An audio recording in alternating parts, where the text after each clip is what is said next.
Okay, welcome everyone this morning.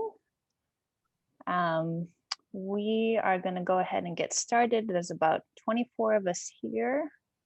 Over 70 people signed up, which usually not everybody that registers actually attends, but I'll be letting in people as they arrive. But welcome this morning to this fabulous community co-ownership initiative workshop about fair housing for collective housing. And we're really grateful for Tyler being willing to offer his time and experience and expertise to talk about best practices that you all can think about as communities where you live now, where you might live in the future, and navigating the complex world of fair housing, while at the same time staying true to your community's unique identity. The Community Co-ownership Initiative is a workshop series, an educational platform, technical assistance program that was started by a partnership between the People of Color Sustainable Housing Network and the Northern California Land Trust. For those who don't know me, my name is Sarah Scruggs. I work for the Northern California Land Trust, NCLT, and I help coordinate the Community Co-ownership Initiative. And we're going to start today with a land acknowledgement. Tyler, you can go ahead and advance the slides.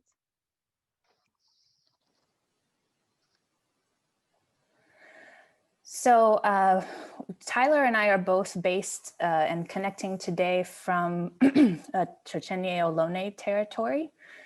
And so we want to acknowledge, where we are coming from today, and to encourage you, if you do not know whose land you are on, to explore that. I will put in later on into the chat a website that you can connect with so that you can find out more information about whose land you're on. And in this area, there is a land trust named Sagorate, which is an urban Indigenous women-led land trust.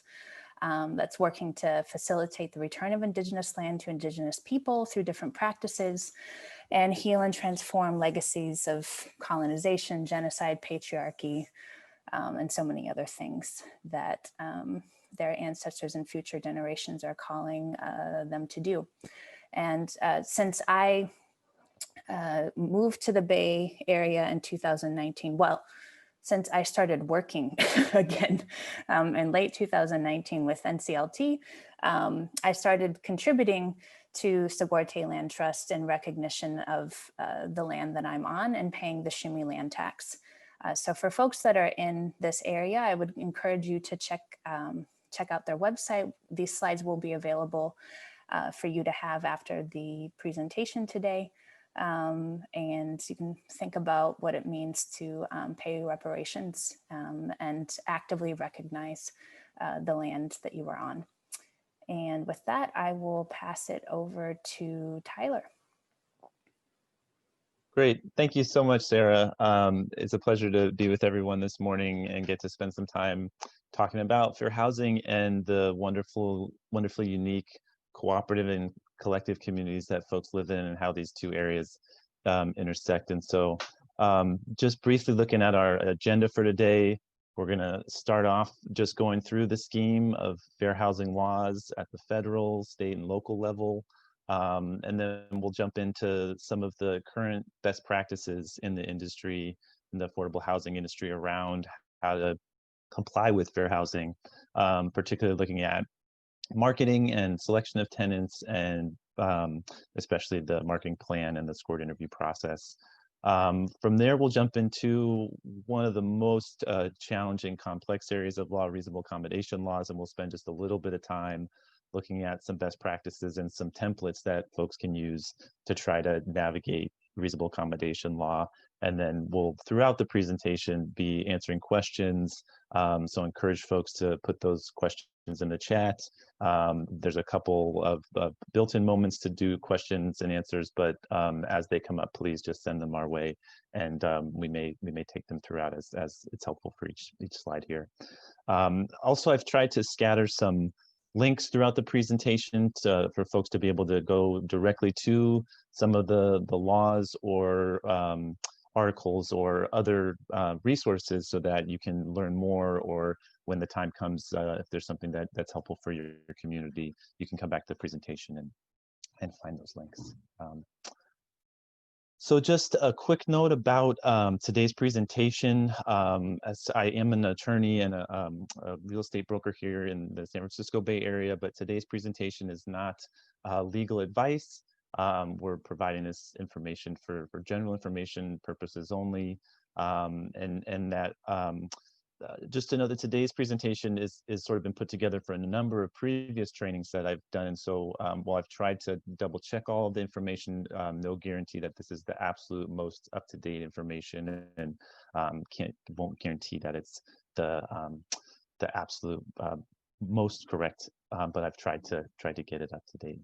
And throughout, I'll also be encouraging folks to work with individual legal counsel, find a good attorney that you can turn to throughout the life cycle of your community, both to deal with these and other issues that come up. And that's really the best person to get real legal advice from. And so any interactions that we have today won't constitute that type of relationship. So get past the legalese here. Just a quick about me. As I mentioned, I'm an attorney. I really come from the tenants perspective. And so even though most of my clients that I work with now are affordable housing providers and private landlords and folks that are coming from a sort of administrative perspective, I have a long history of both being a tenant and working with tenants trying to preserve their homes, both as a eviction defense attorney and also working to purchase multifamily apartment buildings and get them into the land trust, especially at the San Francisco Community Land Trust. And it was also while I worked at the San Francisco Community Land Trust where I sort of dealt with these fair housing issues most in depth. And so the Community Land Trust in San Francisco has 5 cooperatives, including a limited equity housing cooperative, and in helping to sponsor those projects and working with the city of San Francisco, spent a lot of time trying to get those two worlds to sort of work together and meet both the needs of the housing cooperatives and the concerns of the cities. And so you'll see that perspective sort of sprinkled throughout the presentation today.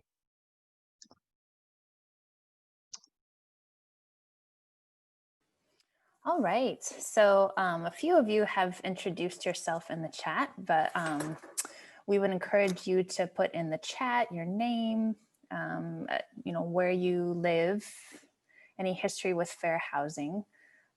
So there's a list of different issues there, and then what you hope to learn today.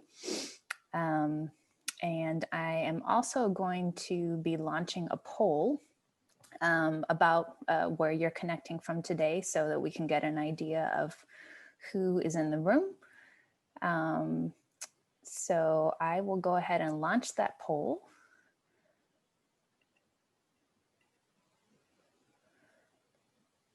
So you would just select one of the options. I know that I'm missing areas, I apologize.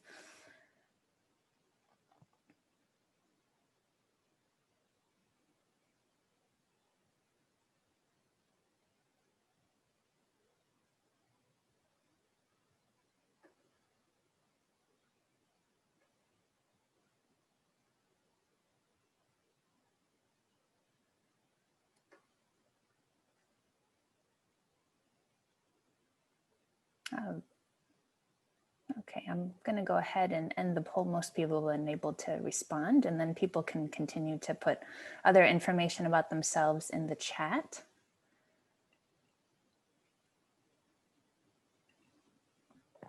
So I think you guys could probably see those results as expected. Most people are from the Greater Bay Area. We've got LA folks, Sacramento, other places in California. Oh, and 4 people from outside of California. So everyone, welcome. Sorry, this is so California centric, but that's where we are. And yeah, go ahead and continue putting information in the chat. Oh, and another thing, I will be recording today's presentation, so that'll be available afterwards for folks. It might take me a little bit of time to cut some pieces from the beginning and the end. And then we'll also be sharing the chat, but I'll make sure that I don't include anyone's last name. And And yes, and then as we go along, like Tyler said, please share your questions in the chat. We likely will have too many people to take a lot of things just by you speaking a question. So that'll be a way for us to keep track of what people want to know more about. Go ahead, Tyler. Great. Thank you so much, Sarah. And so generally today we're talking about this huge umbrella topic of fair housing. And I think most folks who are joining us today have this understanding that fair housing laws are supposed to protect the rights of people to buy and rent property anywhere that they want to be able to do that. Of course, huge caveat, we live in a world where there's incredible income disparity and incredibly unequal access to housing. And so even though these rights live on the books, until we sort of also achieve greater shared equity in terms of finance, it's very hard to have fair housing rights sort of really be respected and have their fullest impact. But that's the general idea around fair housing is all kinds of people should be able to live and buy and rent property anywhere that they want to, because we're supposed to be a free and equal access country in America. So we'll go into the federal laws, both the Federal Fair Housing Act and the civil rights, a couple of the civil rights acts. We'll look at California's Fair Employment and Housing Act. Sorry, I have that backwards on the slide there. It's actually the Fair Employment and Housing Act, and then the Unrule Civil Rights Act that cover the statewide laws. And then we will dive into some of the local jurisdictions. As Sarah mentioned, we are a little bit Bay Area focused here. And so apologies for folks that are outside the Bay Area, don't have as many details on some of those local jurisdictions in today's presentation, but obviously you'll want to be aware of your local law, fair housing laws as they might apply to your community as well. So that together builds this delicious legal cake, if you will. And so it's sort of this inverted cake.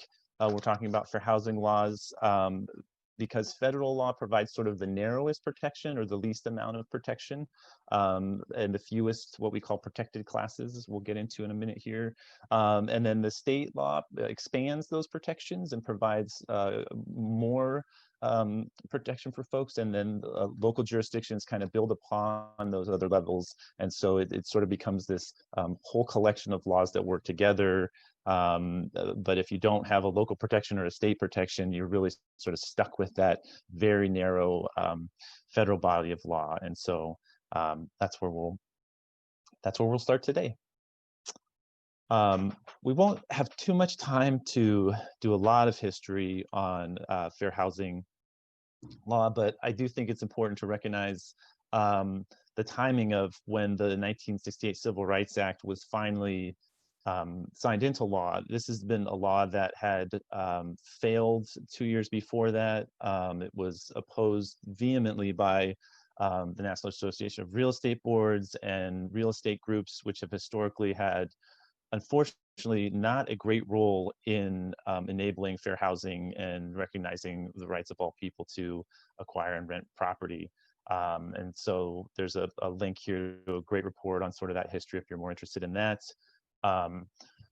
It's also a sad coincidence that the law was signed just a week after the assassination of Dr. King. And so the intent of the folks who murdered him to sort of end his attempt to expand civil rights had the exact opposite effect. And that event was part of what propelled the passage of the Civil Rights Act that established national fair housing law. Unfortunately and ironically, another part of that law was the anti-riot law that is entitled 10 of the Civil Rights Act.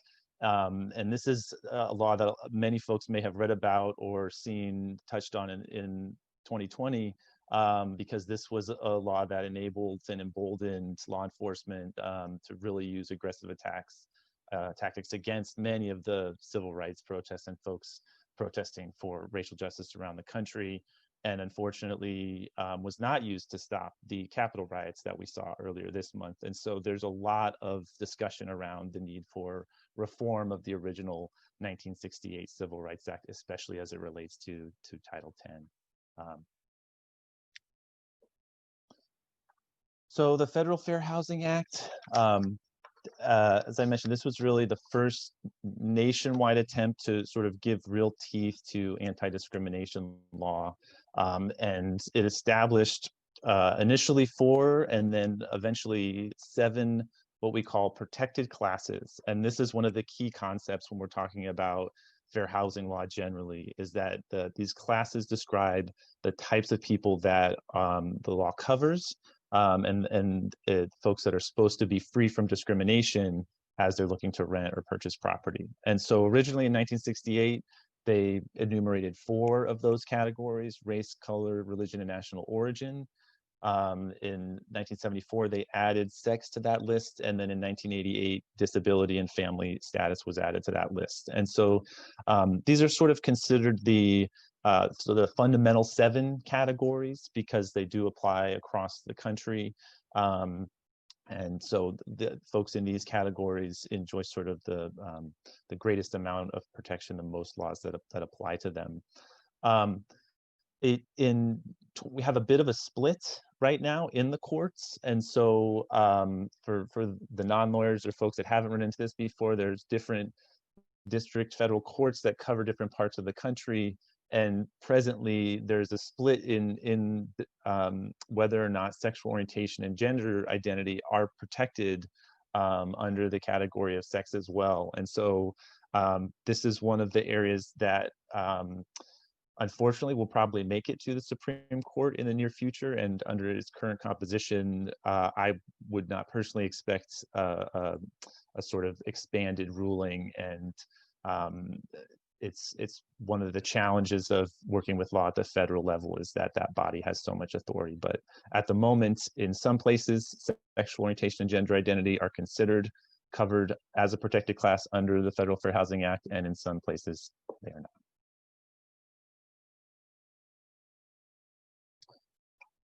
So again, for this group, folks probably have a very either intuitive or have done work before, and understand that when we're talking about discrimination, you know, at its most basic, we're talking about people intentionally trying to prevent people with protected characteristics from being able to live where they want, purchase or rent property in a place that they want to live. There are some really good examples in the link that HUD provides, the Housing and Urban Development Department, that we'll talk about in a moment, in terms of what does discrimination actually look like. Of course, for today, we're going to be really focused on how to fill vacancies, how to deal with reasonable accommodations, but obviously there's a much broader category of ways that folks are discriminated against, and that the law is supposed to prevent. What are those things that the law is supposed to prevent? And so those protected classes that I mentioned are supposed to be protected from these prohibited acts. And so we'll just go through the list. This is sort of, again, at the federal level, and so it's the shortest list. You'll see it gets expanded as we move into state law by quite a bit.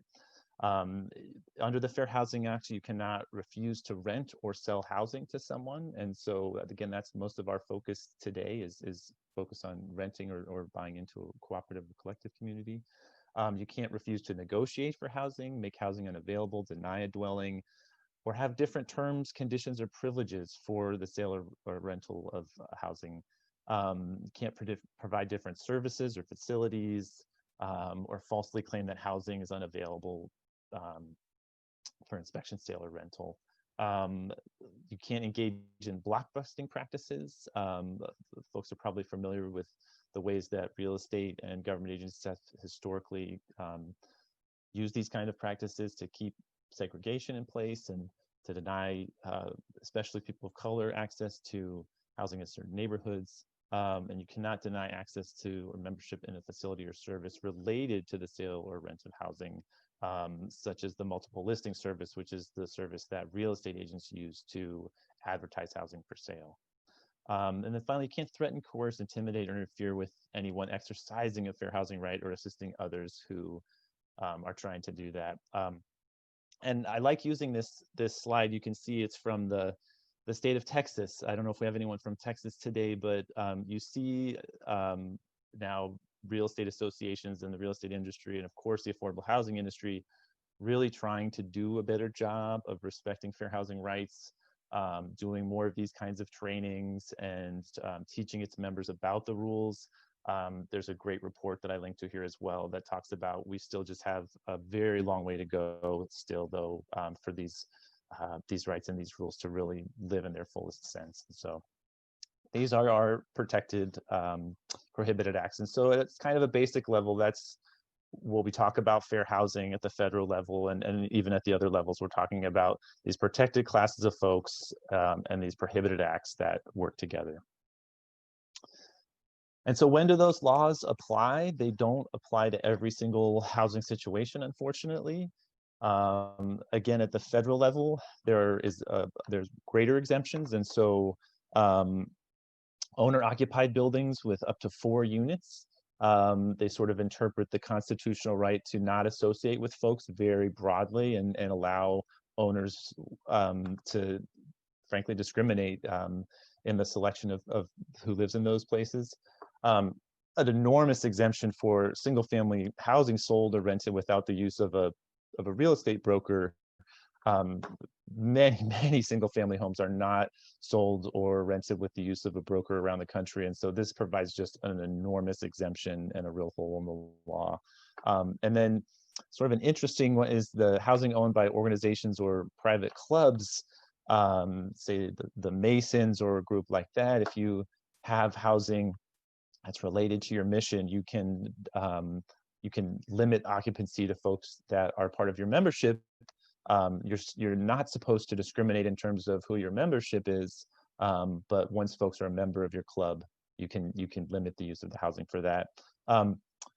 Just as a brief aside, this is one area that some attorneys like myself have explored as potentially using to, I guess the way to say, sort of discriminate in the right way. If you're trying to create a community for, say, keep a community largely African-American community or a Latino community, and you want to keep those folks in that neighborhood, there have been discussions around, well, could we set up a Black artists club that has housing that could then be used to try to make sure that those folks aren't displaced as gentrification comes into that neighborhood. I haven't yet seen it done, but you'll see a lot of that sort of double-edged sword in fair housing, where sometimes things that are prohibited or things that are well-intended can also work in the other way.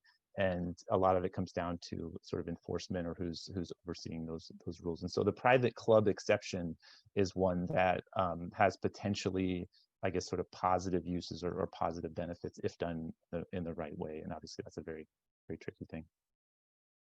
California's Fair Employment and Housing Act does not cover sort of a narrower group of housing. And so where at the federal level, you could have up to 4 units in an owner-occupied building, in California, it's really only one other person living in this roomer or boarder type situation. And you still cannot discriminate in the advertising of that property. There's also an exception in California where you are allowed to, if you're sharing facilities with a person in sort of a roommate situation, you can discriminate based on sex. And so you're not forced to live with someone of the opposite sex and share sort of intimate space with them if you choose not to. And then there's a well-established exemption for senior housing and facilities for seniors. They can discriminate both under California and federal law against families with children.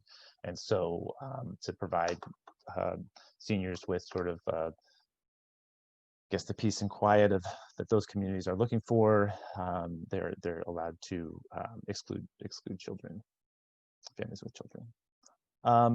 And so I mentioned before the Civil Rights Act of 1968. There was a Civil Rights Act the century before in 1866, and this was sort of the first attempt to try to start to prevent race discrimination. And so even with those exceptions that I mentioned where the federal fair housing law might not apply, the Civil Rights Act of 1988 has established that race discrimination should always be banned in the sale, transfer, and lease or use of property. Part of the reason the 1968 Act was later created was because this law was not very well enforced, was very inconsistently enforced, and didn't provide really much in the way of really banning that discrimination. And so, but it does provide this extra protection now, where even if you meet one of these exemptions and you get out of the broader umbrella of the Federal Fair Housing Act, you're still not supposed to employ race discrimination in housing, rental, or sale. And so I mentioned briefly Department of Housing and Urban Development. HUD has the power to investigate and enforce claims of housing and discrimination. There you see Dr. Ben Carson, who has really been asleep at the wheel, leading the department over the last 4 years. And so we've actually seen fair housing protections rolled back under the previous administration. The good news is that I checked this morning, and it looks like next Thursday, we're gonna have a new HUD secretary, hopefully sworn in. And so Dr. Carson will go back to doing whatever he wants, and we'll have a HUD that actually will be playing its enforcement role. That enforcement role is critically important because it's great to have the laws on the book, but if you don't have an active agency really doing its job, the laws are essentially worthless. And so HUD does all of these things in terms of trying to enforce fair housing. It will investigate claims. There's a link on the bottom there. You can see how to file those federal fair housing complaints. It tries to mediate those claims between landlords and owners and residents or folks trying to purchase. It also has the right to bring its own lawsuit or legal action against folks who are violating the Fair Housing Act. It also conducts these very large-scale audits where it tries to make sure that all of the housing that it's funding in a given jurisdiction is following fair housing. And then it operates fair housing testing exercises. And so I imagine many of you may have been fair housing testers. I was a fair housing tester at one point. Just briefly, this is the activity of going out and sort of attempting to rent or in some way sort of pretending to be interested to buy or rent a place to sort of test the provider's compliance with fair housing.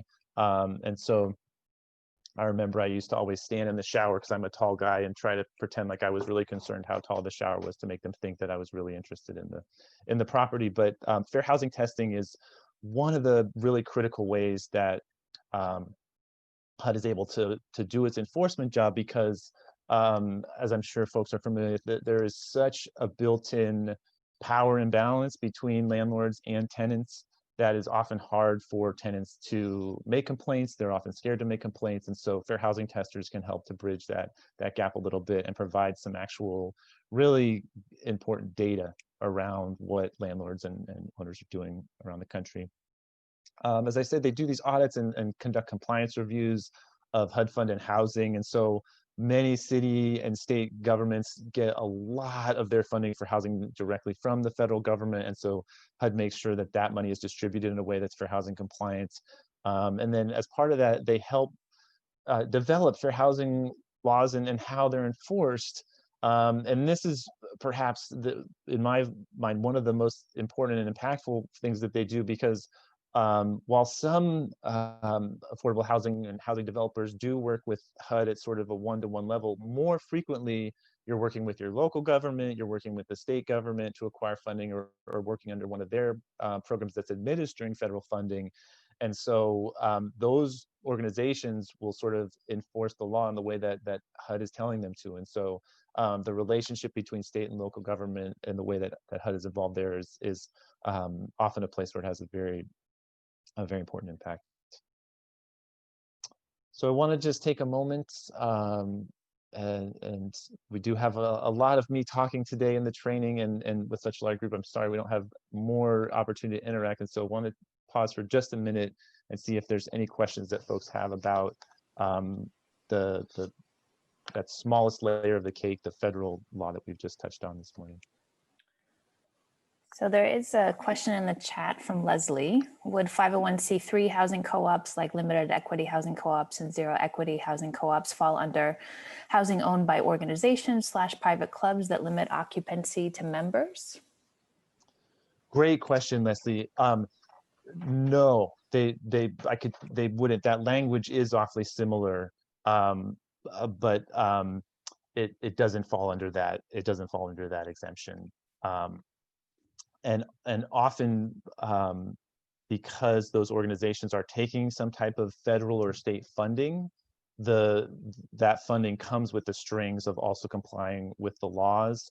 And I'm sorry, I probably should have done a little bit more research in the club exception, but the typically my recollection is that the club cannot be established for housing. The housing has to be sort of ancillary or, just a property owned by a group that's established for other reasons. And so if you're a cooperative that is established largely for housing, I think you're falling outside that exception. Are there other questions before we move on?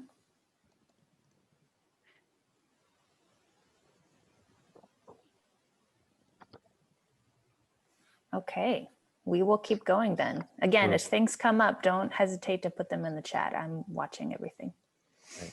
Thank you so much, Sarah. Oh, there is one from Seema. Does racial discrimination mean that we can't advertise housing to specific races? That's a really great question, and we'll talk about this a little bit when we talk about the Affirmative Fair Housing Marketing Plan. And it's absolutely right. You cannot put in an advertisement, sort of only for a certain race. That would be a clear violation of fair housing law. However, one of the ways that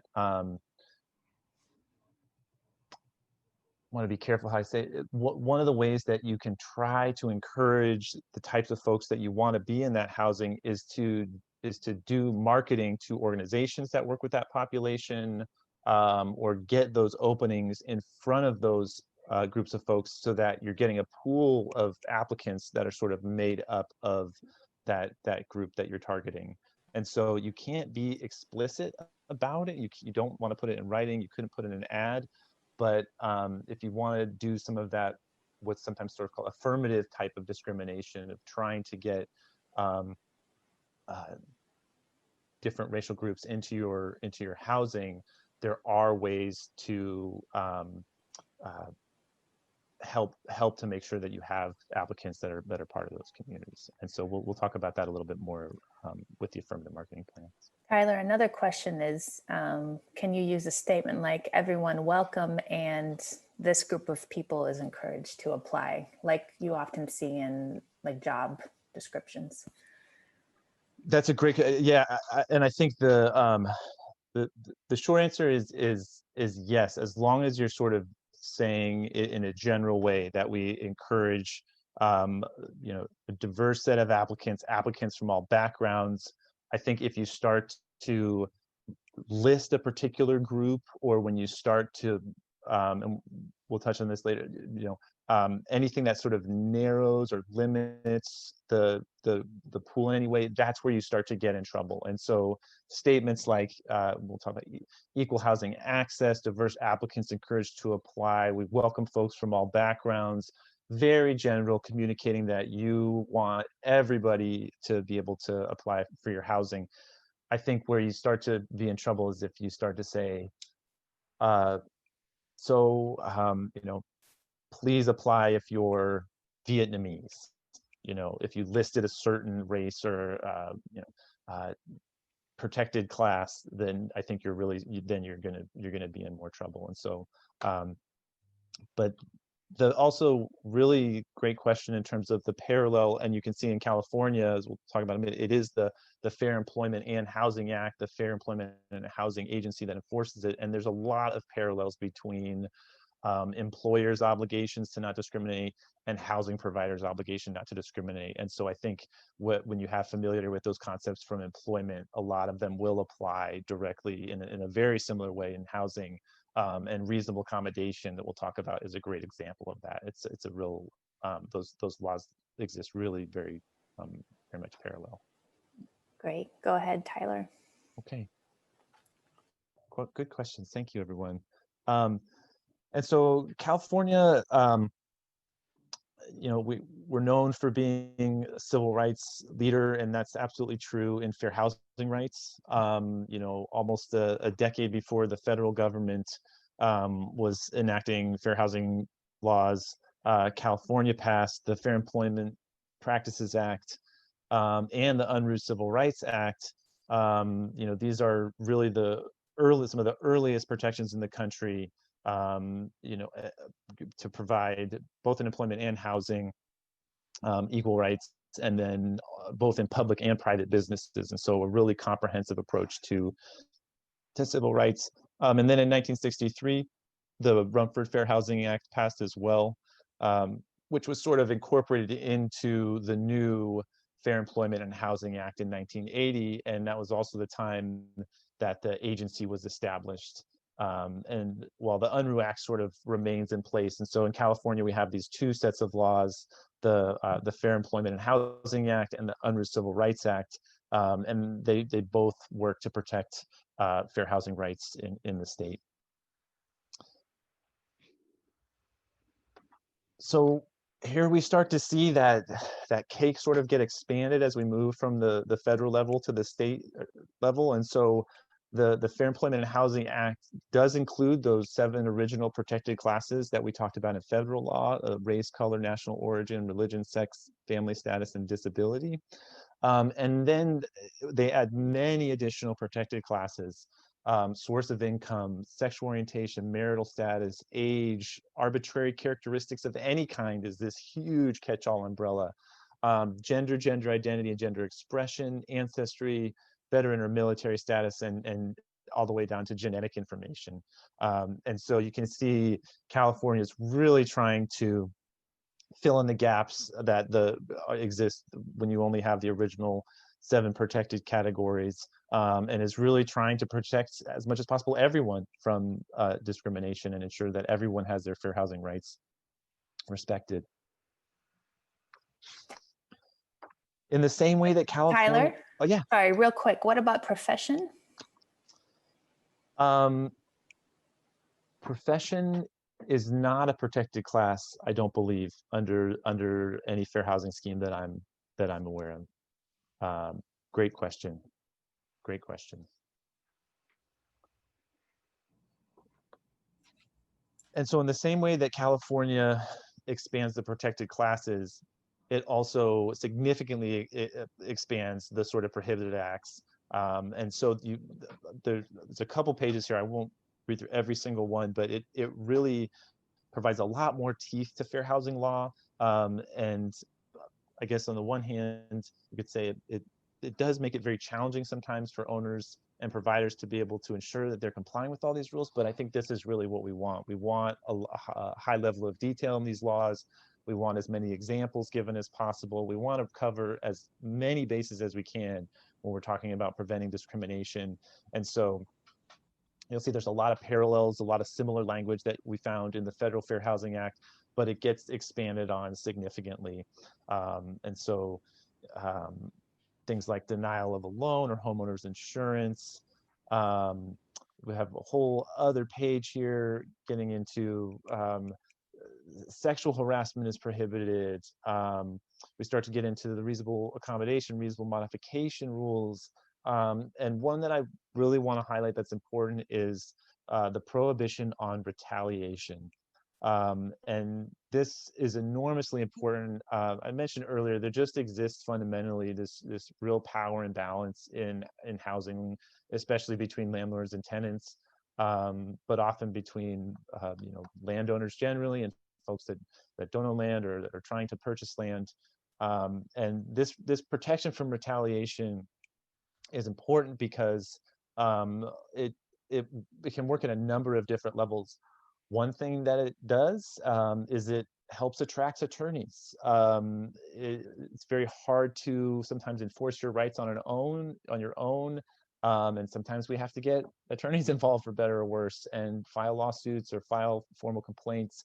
And the retaliation protection provides all kinds of financial motivations for attorneys to get involved in those cases. You can often, we'll touch on it later, there's this idea of triple damages or treble damages that often occurs. So it basically can make something very expensive for landlords that are violating fair housing laws in ways that sometimes the federal protections do not. And it can also be a very strong defense to an eviction case. Many of y'all, I'm sure, are aware of the potential for just large-scale evictions around the country as the moratoriums that have been put in place because of COVID start to lapse later this year. Many residents are behind in their rent. Many residents are concerned about being able to pay their rent. And so one of the things that this does is it helps protect those folks. So if you've asked for a rent concession, or if you've asked for repairs, or if you've in some way asserted your right as a resident as part of this process, this prohibition from retaliation can be very helpful in trying to defend your home if you're later evicted and say, you can't retaliate against me for asserting my rights. And so the prohibition on retaliation is one of the most important parts of the California law. We're talking about sort of this expansion of protections for tenants. Tyler, real quick, there's been some discussion in the chat around income and workforce housing. Can you talk a little bit more about housing providers and communities' ability to look at whether people that may come into a vacancy can afford? And you might be covering that later, so you can also do that. It's a great question. And so let's talk about source of income discrimination in particular. And so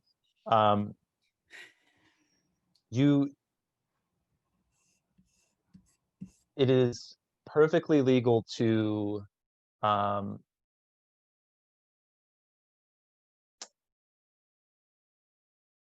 offer housing to restricted incomes. And so you'll often see this in postings for below market rate housing that cities or counties offer, and say you can only apply for this housing if you make, say, 80% of the area median income or less. That's perfectly legal and is one of the main tools that jurisdictions use to try to provide affordable housing for all different income levels. I'm not sure if that's also looking at, because I know that I dealt with some federal money that was connected to a property last year that was being sold, and in addition to an income max, they also couldn't be spending more than a certain percentage of their income on the housing. And then somebody in the chat is just asking about, your credit rate being greater than X, which we put that in there because it was being sold and we knew you wouldn't be able to get an income unless your credit was over a certain amount. Yeah. It's one of the most, it makes it really hard for folks to access housing, I think is what my view on it would be, because it provides these very sort of narrow doors for folks to be able, where, say, it's a requirement for you to make 60 to 80% of area median income and spend no more than a third of your income on the housing. Well, you're certainly cutting out folks who are making more than 80% of income, but you're also cutting out a lot of folks on the other end of the scale. And so the 30% of income requirement, many tenants around the country pay much more than 30% of their income towards rent and are able to do that and manage it. But most governments don't want to build that into their programs and their housing. And so it really makes it difficult for folks to get into housing who may be willing to spend more than that. And in terms of things like credit history, ability to pay being used, as long as you're not discriminating against somebody for, as we're talking about, say, having a Section 8 voucher, you know, it would be very permissible to discriminate against somebody for having, say, a low credit score. Yeah. One last question, and I think I know the answer. Can you develop housing for a certain targeted audience? For example, housing for nonprofit employees only? Great question. I've been practicing for about 15 years, and when I was in law school, the answer would have been absolutely not. That's very clearly discrimination. Now you see cities and jurisdictions and affordable housing providers say building housing for teachers. I know here in San Francisco, where I live, there's a certain amount of excitement over a project for teachers, and so there has been some expansion of, or say, loosening of sort of strict interpretation of fair housing laws, but not that much. I think teacher housing is one of the only ones that I can think of that has a great exception. We'll talk about local preference in a minute too, and some of the ways that local jurisdictions are really sort of pushing the boundaries of fair housing law, but trying to do it in a well-intended affirmative way. But the short answer would usually be not really. It's for, I think it would be a real red flag for any funder, and probably draw a high level of scrutiny. Even you might eventually be permitted to if it was sort of done in a very savvy and particular way and had a lot of community support. But anytime you're sort of limiting who the housing is for, you're going to invite that scrutiny in the fair housing analysis and likely potentially face either complaints or investigation. Yeah. How does non-discrimination based on familial status link to household size, i.e. the number of adults and dependents? Great question. And so my recollection is that the number of that folks offering that housing are not supposed to discriminate against people with families, and they'll often in the advertising explicitly put how many people that means they envision living in those units. And so you know, one bedroom or two bedroom is supposed to have a certain amount of space for a certain number of individuals. The laws that actually drive occupancy limits are often local building ordinances or local housing ordinances. They're not controlled typically at the federal, state fair housing level. And so this is, I would say it's probably an often violated area of fair housing law, and that local building codes often allow many more people to live in a space than sometimes providers that are concerned about maybe wear and tear on the unit and that sort of thing are advertising for. And so, and I don't know how many folks are actually going and comparing what's advertised to what that local jurisdiction, county or city would allow in terms of the build and occupancy limits. And so it's really a question that's driven by, there's often very specific sort of square foot denominations in building code that let you know how many folks can live in that space. And I would just say generally it's a lot more than you might think. Okay.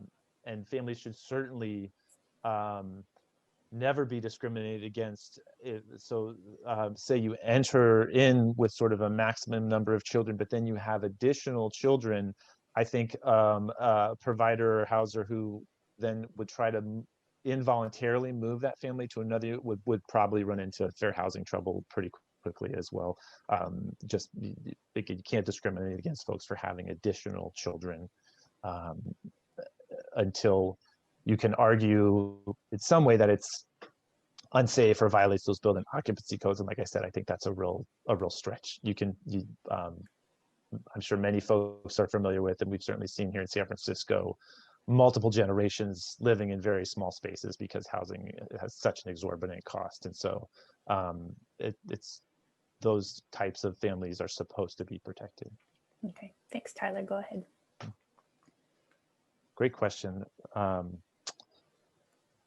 And so we talked about this long list of prohibited acts.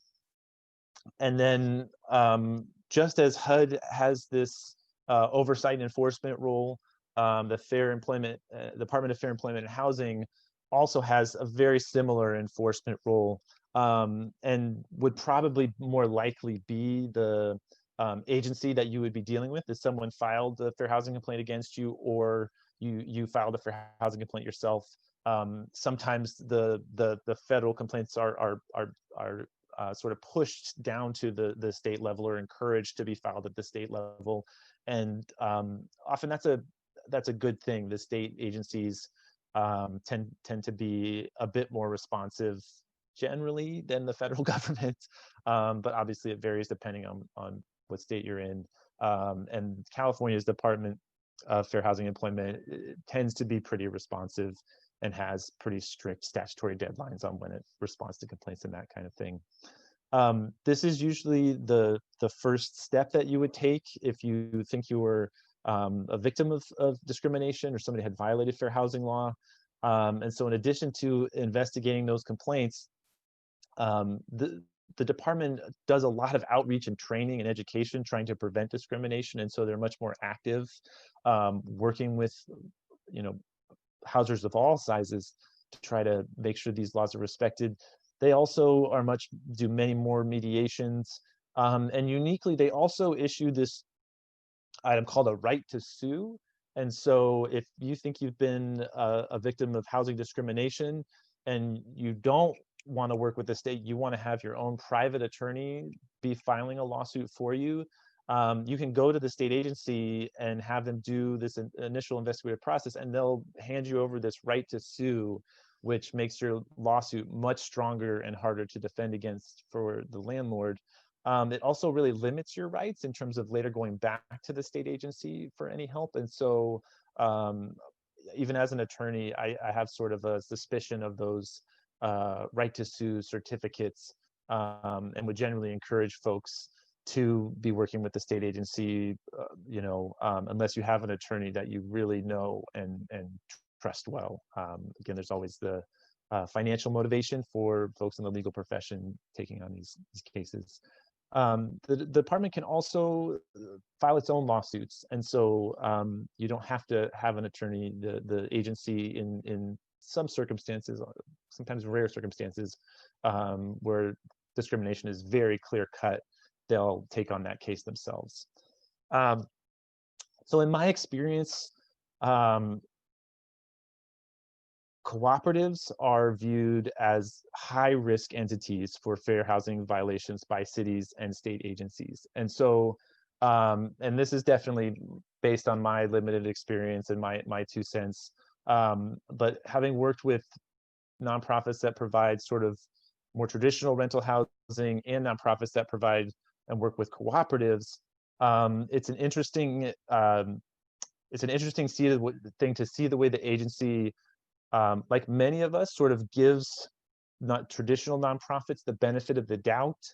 I think sometimes it's they assume they're working with limited resources, are trying really hard to respect fair housing rights, and that when residents complain, they'll often work very closely with the provider to avoid litigation or solve the case in an informal, low-cost way. I see just the opposite when it comes to cooperatives. And this is one of the challenges, I think, generally of,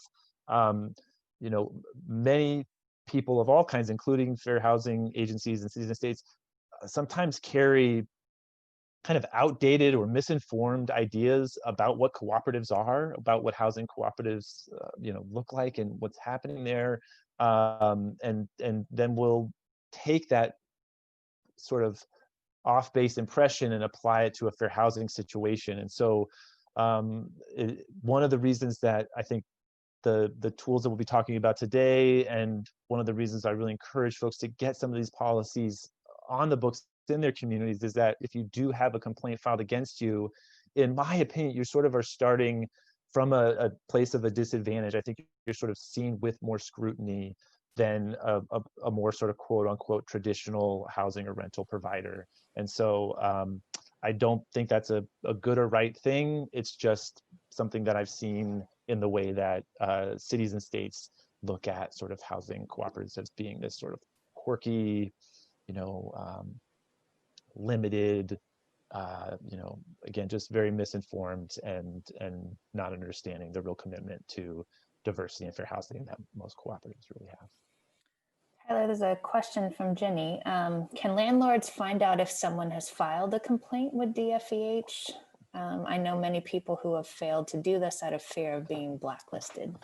Such a great question, Jenny. And that's exactly one of the challenges with filing a complaint, is that the first thing the department does is take those allegations to the landlord and get a response from the landlord, and sort of then starts this interactive process, working as a go-between between the person who's made the complaint and the houser. In some cases, I think you can make anonymous complaints, but they're very problematic because they're not seen as legitimate, and it's much harder to, in that context, sort of have the rights enforced. And so, again, the fair housing testing, I think, plays an important role. Again, is one of the few ways that we try to deal with this issue of just the incredible power imbalance. I'm also real. If you're asking whether future landlords could find out that you had at one time filed a complaint against the previous owner or landlord, that should not happen. That process should stay within the within the boundaries of that dispute. And I believe it would be permissible on an application to ask you whether you had filed such a complaint, but there's no sort of database of those complaints in the same way that there is, say, a database of folks who have had an eviction case filed against them. And so it's far from a perfect process, I think, as your question is implying, Jenny, but the short answer is no. It should just live within that dispute with your current landlord. It shouldn't be available to future landlords. And Tyler, Leslie asks, what are typical complaints filed against co-ops specifically?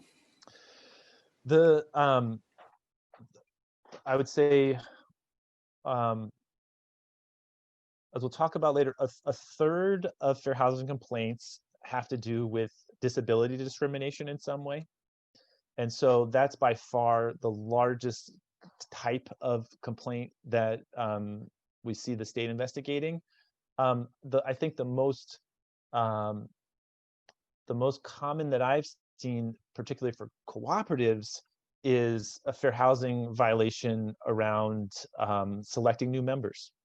And so improperly discriminating in the selection of new members. And that's exactly why we felt like this was an important training to put together, because it's one of the most heavily litigated places. And the most recent lawsuit that I'm aware of against a cooperative was precisely for race discrimination in selecting new members. And so it's, even though disability is sort of the largest category of complaints at the state level, I think the short answer for cooperatives is discrimination against choosing new members. Thanks, Tyler. Go ahead. Yeah. And so just briefly, we talked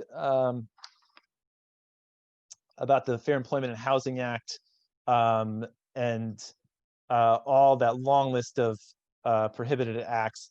The Unrule Civil Rights Act is also a really important complement to the Fair Employment and Housing Act. It more broadly applies to businesses generally. And so you can see it's all business establishments of every kind whatsoever in the state of California. And this also has one of those treble damages provisions. And so when I worked more in private practice with landlords, or excuse me, with tenants who were affirmatively suing their landlords, this was often the main law that those lawsuits would be based on, because they can come with really heavy penalties. It establishes that for all businesses, people in the protected categories are entitled to these, the list here: full and equal accommodation, all the advantages, facilities, privileges, services. And it also adds extra protected classes: citizenship, immigration status, primary language. And so it sort of expands that middle layer of the cake with this other state law that's not specific to just housing, but to all businesses around the state, of which housing is certainly included. And so, like I said, this is a law that a lot of lawyers really like, but it comes with a really heavy hammer, and I think is important in not just housing law, but generally in getting businesses to respect civil rights and make sure that they are equally accessible for everyone. So want to move from that sort of middle tier of the cake of state law and get into a little bit of some local laws here as we move forward. Local cities and counties have the right to add additional protections. And so places, especially like the city of Oakland, that have strong commitments to civil rights, are doing this in creative ways. And as we talked about, are sometimes sort of pushing the boundaries a little bit for what might be considered a strict interpretation of fair housing law. And so we'll talk about local preferences a little bit. But Oakland has this collection of additional laws. It really explicitly prohibits discrimination based on HIV or AIDS status. This does overlap a little bit with HUD. HUD has that general umbrella of disability discrimination. And so you might, on certain circumstances, be able to sort of have your HIV/AIDS status be protected by federal law. Oakland says we don't want that ambiguity. We're going to very explicitly list this out as something that we want to see protected and not see folks discriminated against. It's also much more aggressive against discrimination based on source of income.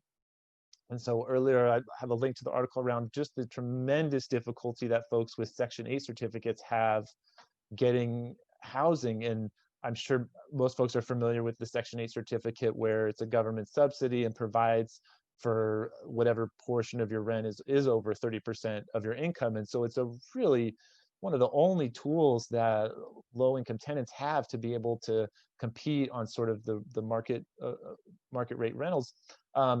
Oakland is very, very aggressive and trying to make sure that landlords are giving equal consideration to folks with Section 8 certificates, or wherever the rent is being paid through, whether it be an agency helping you pull you out of homelessness or a federal Section 8 certificate.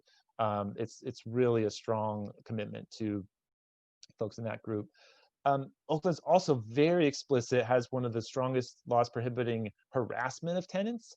In my experience as a eviction defense attorney, one of the great frustrations is that we would only be able to work with folks whose landlords chose to kind of follow the rules and sue them for eviction.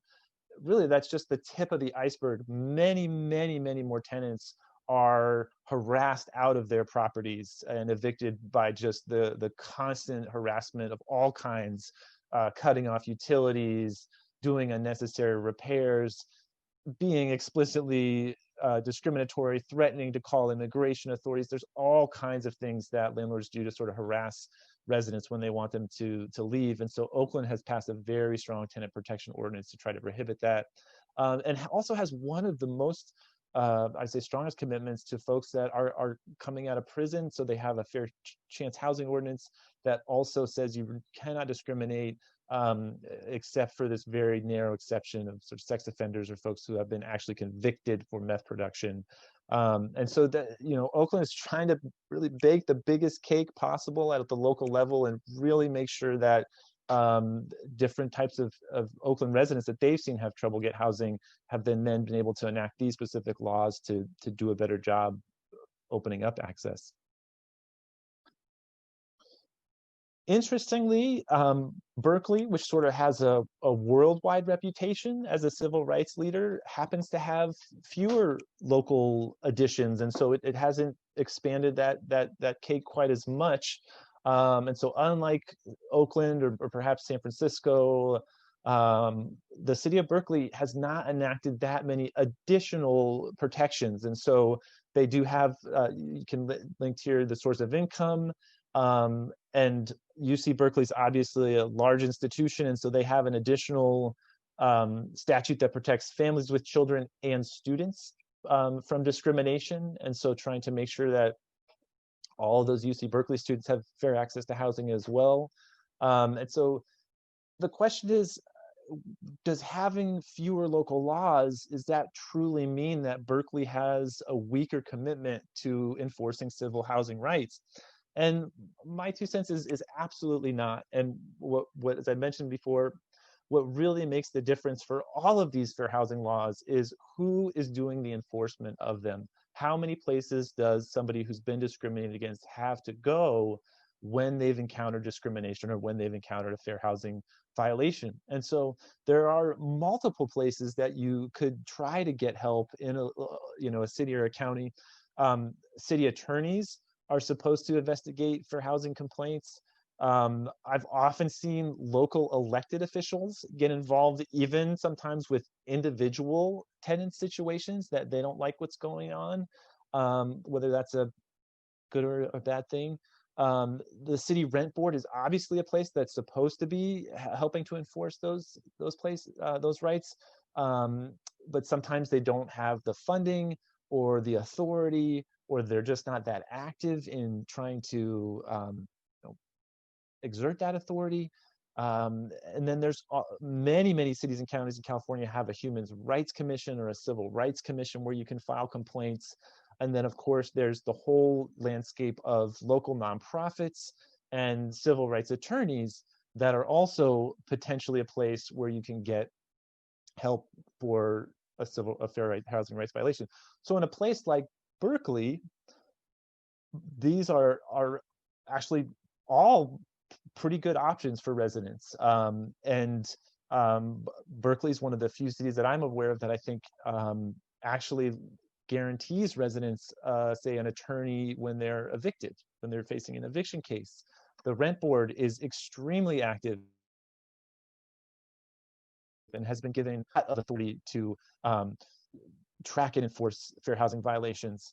Compare that to somewhere like San Francisco, where the rent board often plays a much more passive or record-keeping role. I remember I had a colleague who went through a no-fault eviction in West Hollywood. And at the time, my recollection was they were even assigned a tenant advocate from the rent board, somebody who sort of held their hand through that process to make sure that the landlord was following the rules, the payments were made, the timing was right, and all that kind of thing. And so whether or not you have gone through the process of enacting all of these additional laws like the city of Oakland has, the question really is, where can a tenant get help? Where can somebody who's faced a violation get help?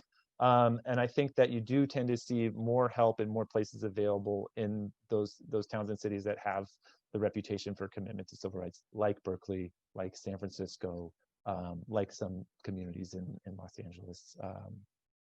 But it's for if you've ever been a tenant trying to get an attorney interested in your case or find somebody help you with something like an urgent 3-day notice, having these doors open or closed to you can really make an enormous difference. So I've touched on local preference laws a couple times, and there's a great question about sort of, can you build housing for certain types of individuals? Local preferences are an interesting way that cities and counties are trying to keep particularly low-income residents in their communities as sort of an anti-gentrification mechanism. And so you see in Oakland, they have a very comprehensive local preference scheme that requires displaced residents to have priority, and then folks who, live and work in Oakland to also have priority. especially when in these city-funded, state-funded projects, when you're going through long lotteries of applicants, displaced residents get bumped to the top of those lists. San Francisco has extremely, if you go to the link, an extremely complicated preference policy with multiple different types of preferences, and going all the way back to the terrible redevelopment projects from the 60s and 70s that eliminated, I believe, 5,000 Black-owned homes from the Fillmore. Many of those folks were given these certificates of preference that are supposed to jump them to the top of housing lotteries now, although many people are extremely critical of that program as not having worked. You also have protections for folks, preferences for folks who have experienced no-fault evictions or fires in their buildings, those who live in the neighborhood and those who live or work in the greater San Francisco.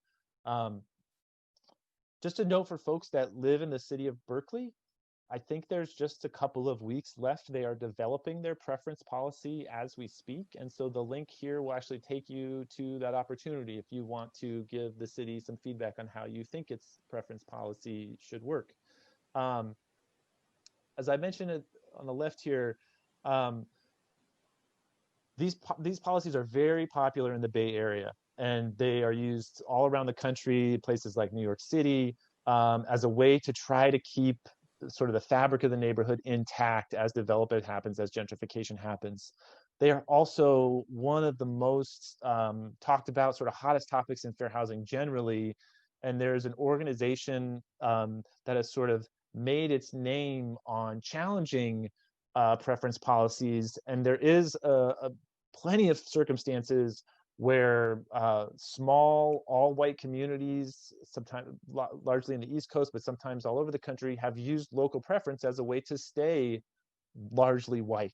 And so local preferences are really a question of intent. Like, what are you trying to do with that policy? And intent is a very difficult thing when you're talking about at a citywide, at a statewide level. And so for the moment, these policies exist, and they've been expanded on a lot in the last 5 or 10 years. I even mentioned now there's going to be housing specifically built or preferenced for teachers in San Francisco. And so that is really starting to push, I think, the boundaries of fair housing law.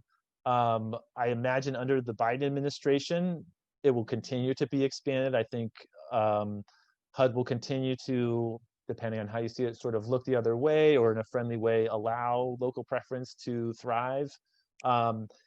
If these policies do get challenged at the Supreme Court level, it may be a problem. It may impact the way that local jurisdictions are able to provide preferences for all of these categories of residents that they're trying to protect.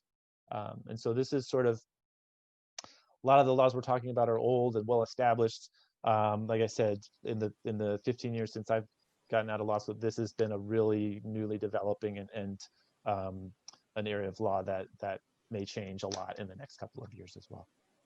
Thanks, Tyler. There is one question in the chat, but before that, I wanted to make a comment about the City of Berkeley local preference policy work. Oh, yeah. The city is actually working directly with the East Bay Community Law Center and a fellow that's supported by something called the Partnership for the Bay's Future. And they've been working directly with a stakeholder group of Black-led Berkeley organizations and key leaders, trying to make sure that a local preference policy actually works to keep Black families in Berkeley and maybe even prioritize those who have been pushed out, instead of just focusing on folks that are currently living in Berkeley, which is increasingly more and more white.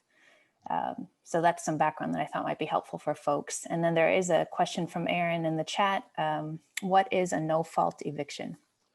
Oh, great question, Aaron. And so the two types that people are probably most familiar with are the Ellis Act eviction or the owner move-in eviction. The Ellis Act eviction is where the landlord claims to be going out of the business of being a landlord And so as part of that process, they have the right to remove the residents from the building. One of the most abused no-fault evictions, and there are certainly plenty of those units that are later used for rent. It's a way that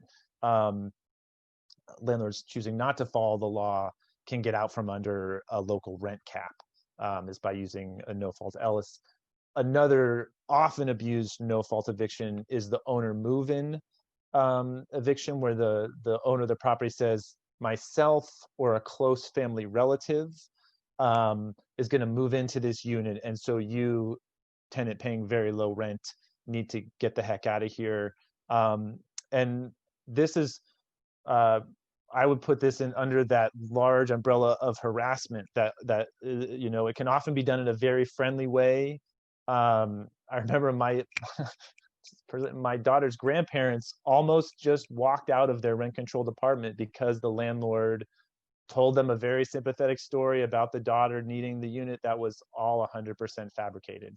And so it's why education for residents and having strong local rent boards, local tenants' rights agencies, like Tenants Together, the statewide group, are so important, because things like owner move-in, Ellis Act evictions, the idea is that the tenant has done no fault, the tenant has done nothing wrong in those circumstances, but the owner still has a right to have them evicted.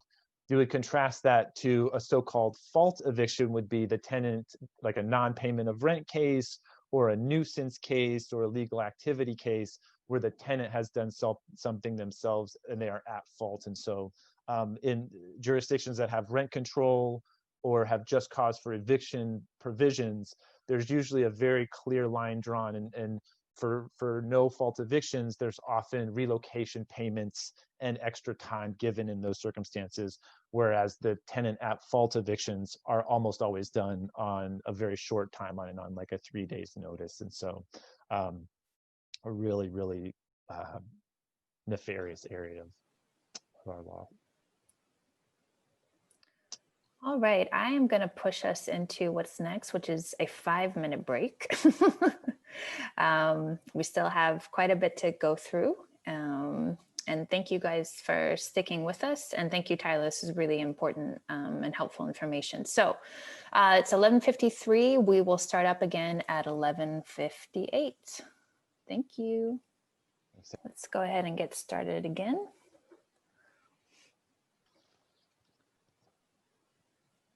Great, thank you, Sarah. All right, so we have talked a lot about sort of the black letter law, the laws that are on the books, and the protected classes and the prohibited acts. What we really want to know, though, is how does this apply to cooperative and collective housing, and how do we make sure that we're following these rules? And so it's mentioned a very complex, vast area of law. But these areas that we're going to talk about today are sort of the most common problem areas or the highest risk areas for litigation or complaints. And so we're going to have a look at how to market units and how to select residents with a couple of tools that are commonly used in affordable housing these days, and talk a little bit about how these tools can also help you as a cooperative, collective community really embed your values, your commitment to diversity, but also the unique characteristics that make your community special, how those can be a part of this process as well, so that you're really selecting members in both a way that doesn't discriminate, but that also gives you a chance to select folks that will have you know, a good experience and contribute positively to your community, and that are all equally committed to the mission and the values of your house. And so tool number one is something called an affirmative fair housing marketing plan. And what this is a plan that shows how you're going to make real and actual efforts to market any vacant unit to a wide range of people, so that is accessible to all kinds of folks. The goal is to make sure that you have fair and equitable practices for attracting a diverse group of applicants to apply for housing and to document those practices. Big, bold, little stars, documentation is critically essential to fair housing compliance. On the one hand, a plan like this is almost always going to be required when you're working with a private lender, a city funder, a nonprofit project sponsor. They want to see the ways that you're going to comply with fair housing and the way you really are going to be committed to try to get all kinds of people into your community and applying for vacancies at your community. Equally importantly, from my perspective as an attorney, is the protection that they give to you and those funders and those sponsors in the event that somebody comes back and files an untrue claim of discrimination, and you have followed the rules and you've done your best to make sure to select members in a fair housing consistent way. I know fantastic tenant attorneys, and I know tenant attorneys that are just in it for the money. And they know that nonprofits and small communities are often under-resourced, and that makes them easy targets for these types of lawsuits. Certainly there are legitimate complaints of discrimination out there, but I really encourage folks to think about having a documented affirmative fair housing marketing plan for both of those reasons. It helps you follow the rules. It helps you really live that commitment to diversity and attracting all kinds of people to your community. But just as importantly, it provides you paperwork to fight back with in the case that somebody is going to unfairly accuse your community of discrimination. And of course, that's also why so many cities insist on them, because as I mentioned, there is this sort of bias against cooperatives that often comes into play. And so this is another tool to help you push back against that bias a bit and say, oh no, we are equally, if not more, committed to diversity in housing than the other folks that you're working with. What the heck is an affirmative fair housing marketing plan? What goes into this thing? It has a couple of really key elements. One being the application process. You know, how are you going to get applications from people? And then just as, if not more important, the selection policies. How are you going to make your decision for who to select? It's going to have a strong statement of commitment to compliance with fair housing laws, equal housing opportunity. It's going to talk about eligibility requirements. We talked before about whether you're going to have income eligibility requirements, a certain cap or ceiling on certain levels of income, and it's going to really demonstrate that you're not illegally excluding eligible groups from applying. A really important part of it is the actual marketing of it. How are you going to get the word out about your vacancy? And you know, a number of ways that are commonly seen in these plans is, you know, not just putting the ad on Craigslist, but putting it in local community newspapers, put it in newspapers that target different segments of the community, posting announcements at nonprofits and community benefit organizations that are working with low-income tenants to try to find housing, and wherever possible, posting announcements in several languages. You know, non-English language newspapers are a great example. Also, sometimes even churches, community groups, anywhere folks that are non-English speaking are already collecting and getting together, putting those ads in front of those groups as well. A little bit of a warning around that is that whatever language you're advertising in, and of course, we would love to live in a world where we could advertise in a dozen languages and really open up opportunity for as many different people as possible. The law requires translation and sort of support in those languages as well. And so this is where it's often helpful to partner with a nonprofit or an organization that's already working with folks that are not English speakers or not comfortable in English. And sometimes they'll help provide that translation for you so that you don't have to hire somebody. But realistically, just in the world of limited resources, it often means that you're choosing English and perhaps another language or two that's very common in your particular city or community. But it's really a best practice to be trying to get an application out in more than just the English language. And then as much as possible, making those accommodations for visually or hearing impaired folks, and having that language on the application and on the posting that sort of aggressively invites those individuals to be requesting those accommodations, and that you're willing to help. Tyler, we've got two questions. Great. First from Aaron, what is a community benefit organization? Community benefit organization, to me, is just another word for nonprofit, or a group. It could also be I suppose, a for-profit group, but a group where the community is providing some kind of service to the community, where maybe a food bank, anything that is existing to provide sort of beneficial service to the community. And so most commonly it's going to be a not-for-profit. Okay. And then from Leslie, is it a violation if a co-op does not outreach or market at all?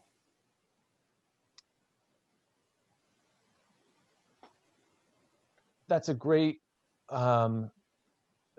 question, Leslie. I would probably want to know more about how those vacancies are being filled. I would say it's not in itself a violation. Most of these rules apply sort of as you're putting the marketing out. But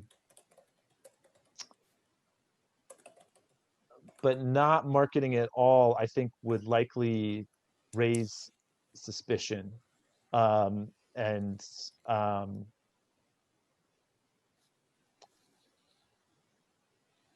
potentially, depending on how the selection was being made, have other sort of fair housing issues. Basically, Leslie's question is, if a word of mouth or referrals from current members, if that's all that they do, is that a problem?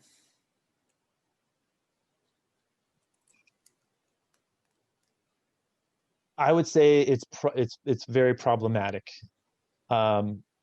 If your word of mouth efforts are sort of made to a diverse group, to lots of different kinds of people, but I guess I would say it's probably hard to do, and I think it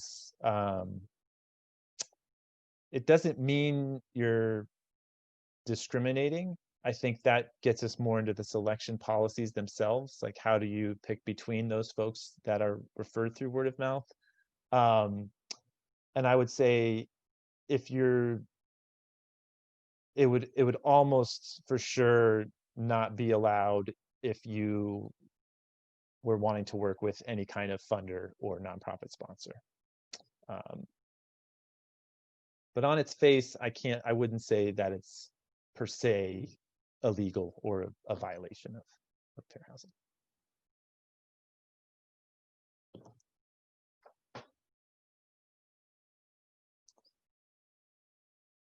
And so just a couple of notes.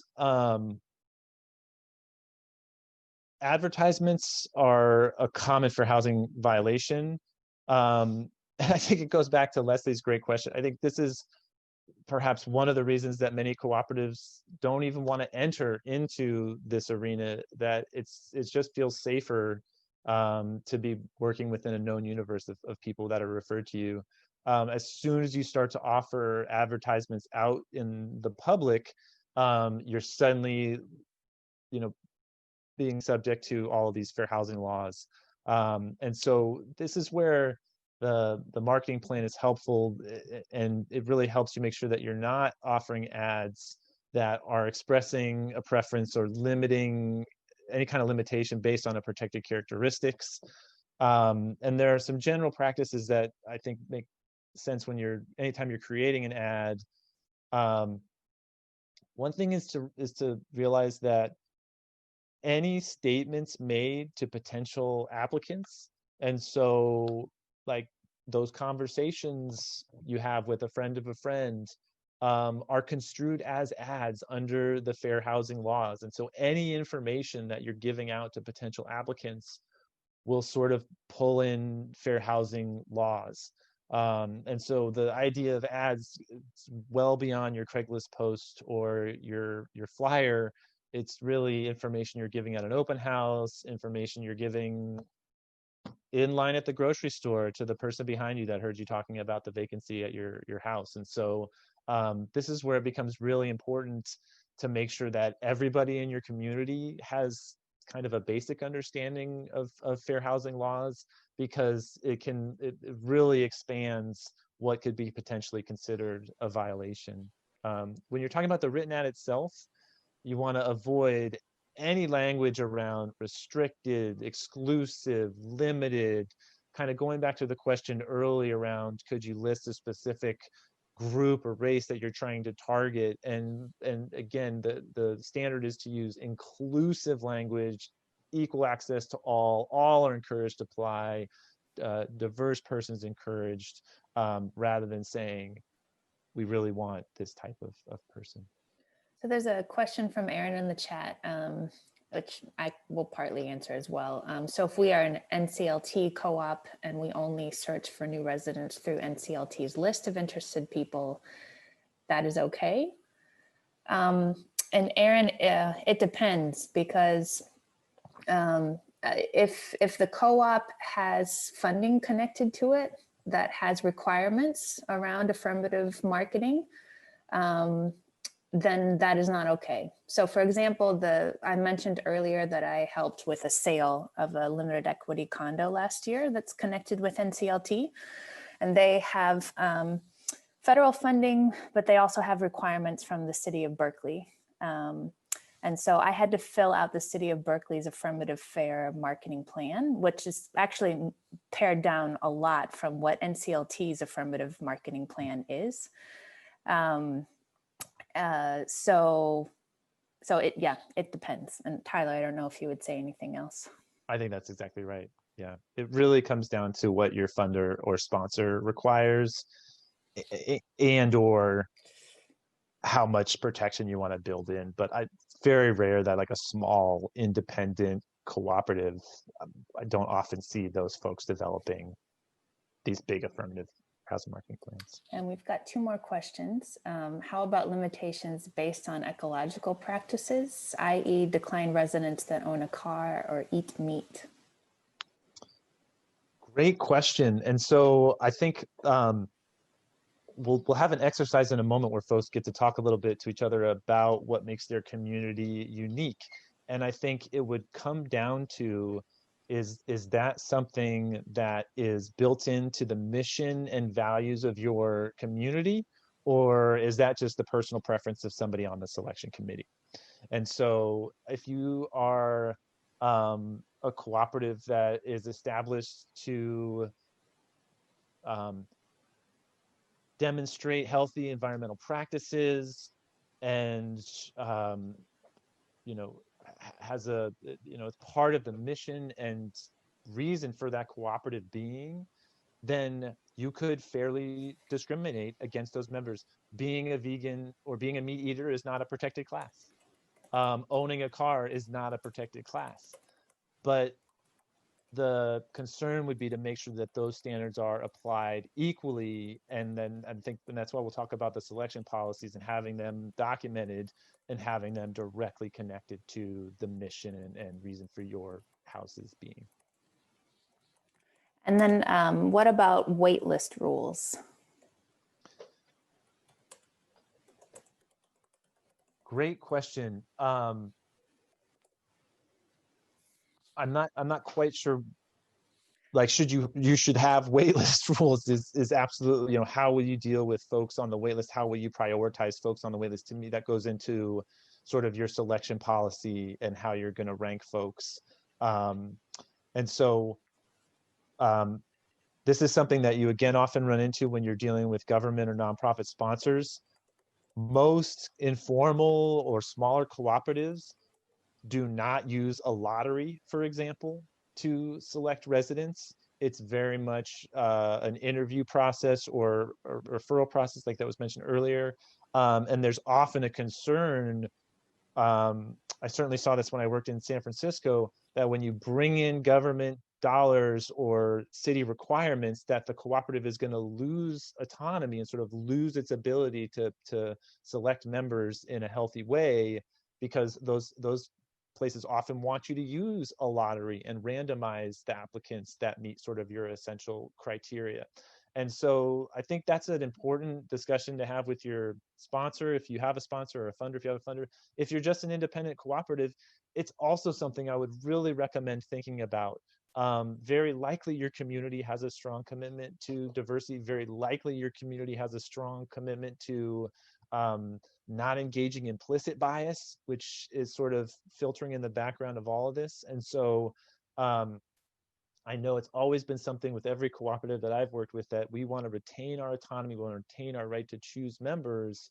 And I think there is a way to do that in a fair housing compliant way, in a way that recognizes implicit bias. But it does go with having things like a very specific policy with how you're going to deal with a wait list, how you're going to establish rankings and that sort of thing. We'll talk a little bit more about that. And this will be the last question before we move on. Can you have people, and this is from Ava, can you have people invited to live temporarily in tiny homes in exchange for working on a land project with a timeline?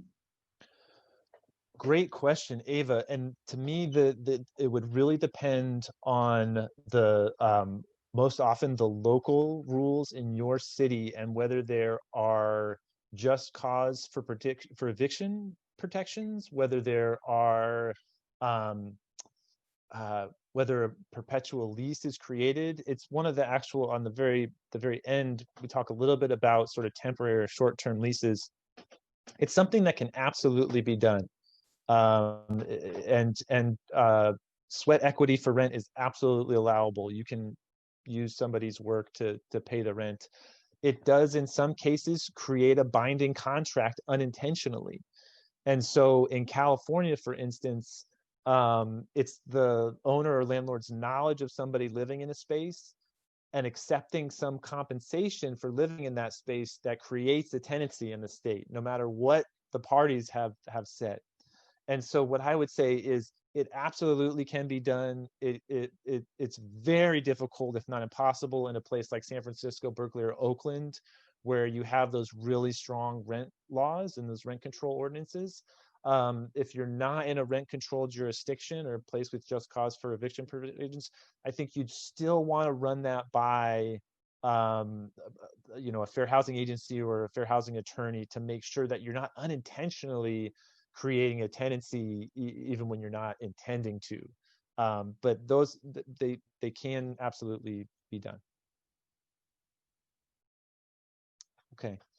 And so another trick is you're making ads, which again are just a very slippery place, very hard to be sure to comply with fair housing, is to really focus on the characteristics of the housing rather than on the potential candidate. And so going back to the question we just had about, say, you don't want somebody who's a meat eaters. In your advertisement, you would talk about, this is a community that the meat is not a part of this community, rather than say, don't apply if you're a meat eater. Now, even though it's not a protected class, you always want to focus on sort of the characteristics of the housing, characteristics of the community, rather than pointing the language towards the potential characteristic of the candidate.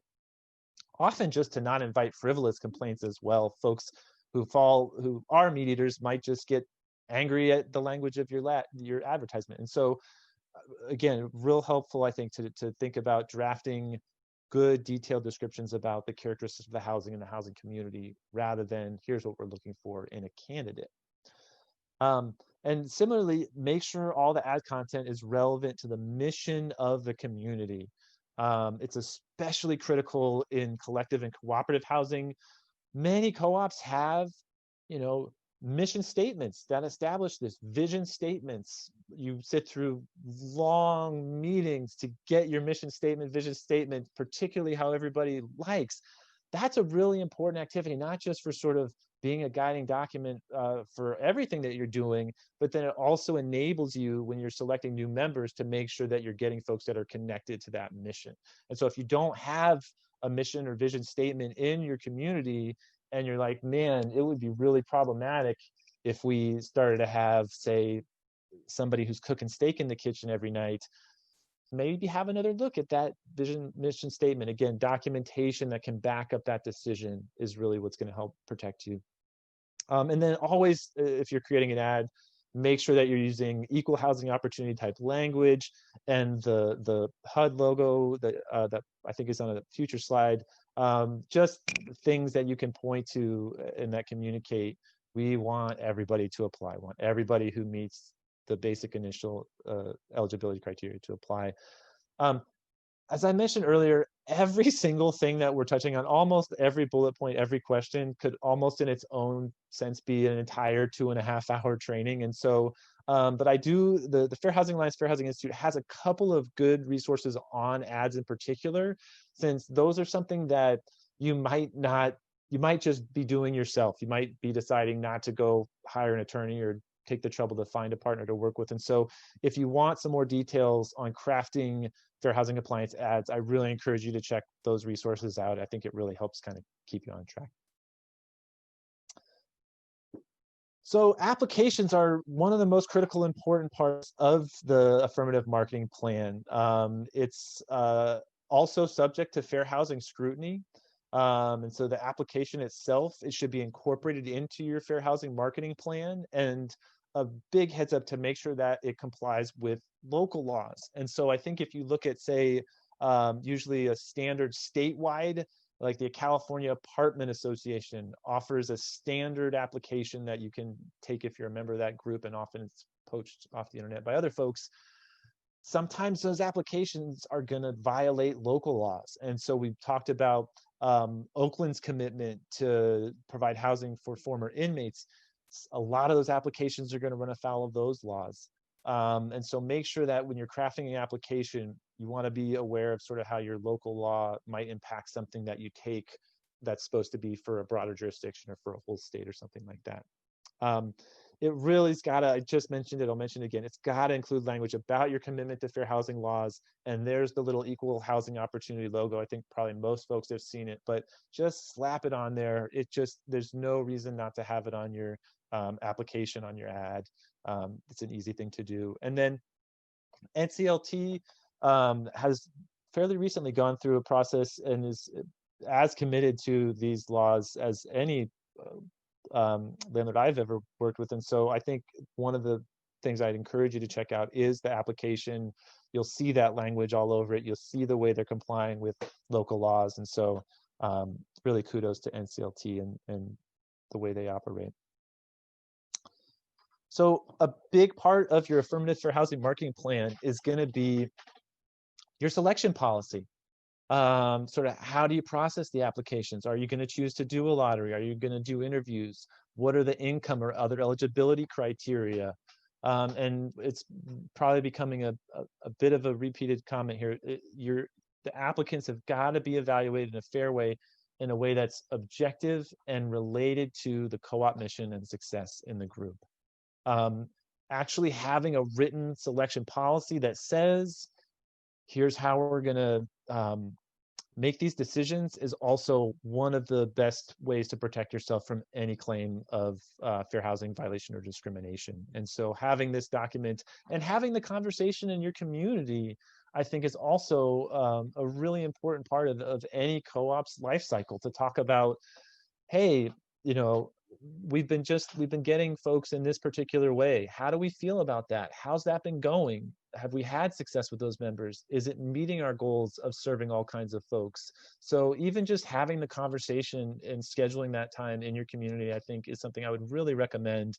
You may not decide to have the, you know, the sample A here is really the long 10-page affirmative housing marketing plan based on a property that was funded in the city of Oakland. And you can see the level of detail and information there reflects what you're going to be required to do if you're working with a municipality, a formal funder, bank, or a state lender, or something like that. you might decide that that is just not appropriate for your 6-person cooperative that is completely independent. You might not need to go to that extent, but the conversation and really doing that honest self-evaluation of how are we making these decisions, where is implicit bias creeping in, how can we make sure that we're really being true to our mission to be a cooperative for everyone, I think is just a critically important and very, very timely conversation for all cooperative communities to be having. Sample B might be something a little closer to what an independent community might choose to use. It has everything. It has the application, it has the sample interview questions, it has the marketing plan, and it's about as long as just the one piece is for the city, for the government, that doesn't include all of the bells and whistles. And so whether you decide to have the real lengthy document that has every kind of box checked, whether you have something that's a little bit shorter and doesn't check as many boxes, again, my encouragement to you would be to have the conversation on how you're making the decisions, what is the de facto selection policy in your community, and then decide what level of formalization, what level of documentation do you need to make sure that you feel good going forward, and that you have some level of protection from any kind of, frivolous or problematic housing claim. So we want to take a minute. We're gonna I hope break folks out and want to have just a little community conversation here between all the folks on the train today about these themes that we've been touching on, and thinking a little bit about what is your community's mission statement, or what is the reason your housing community exists, and what are the values that drive that, and what also makes for a successful member in that community. And so we'll take a few minutes here and want to invite everyone to introduce yourselves briefly, the others in your group, and then try to answer very, as much as you can, honestly, one of the questions above. What type of community is it? Why do you exist? What are your values? And then think about and maybe talk a little bit about how those answers might inform the selection criteria or the way that you interview folks. And so just going back to the example, you may say, well, we live in an all vegan community. We were founded to really promote veganism. And so we're thinking about making sure that we have selection criteria that really puts a strong thumb on the scale, or screens for folks that aren't going to be committed to that same mission. And so we'll take just a couple minutes to give folks a chance to talk a little bit, think about their community, and think about how those pieces might come into play in your selection criteria or how you're interviewing. Thanks, Tyler. So I've put this information from the slide into the chat. You may want to copy that, and I'll also broadcast it into your breakout rooms, but sometimes it usually just shows up for a little bit and then it'll go away. So I'm going to open up all your rooms right now, and you can click in order to join. And Tyler, you can choose to stay out here. It assigned you to a breakout room. Thanks very much, Sarah.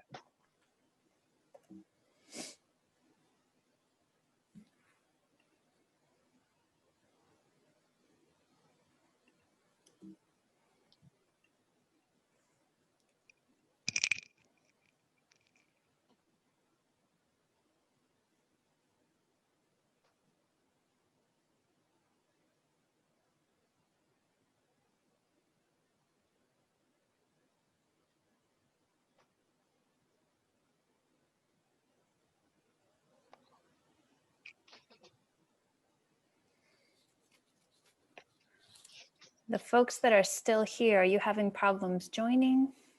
And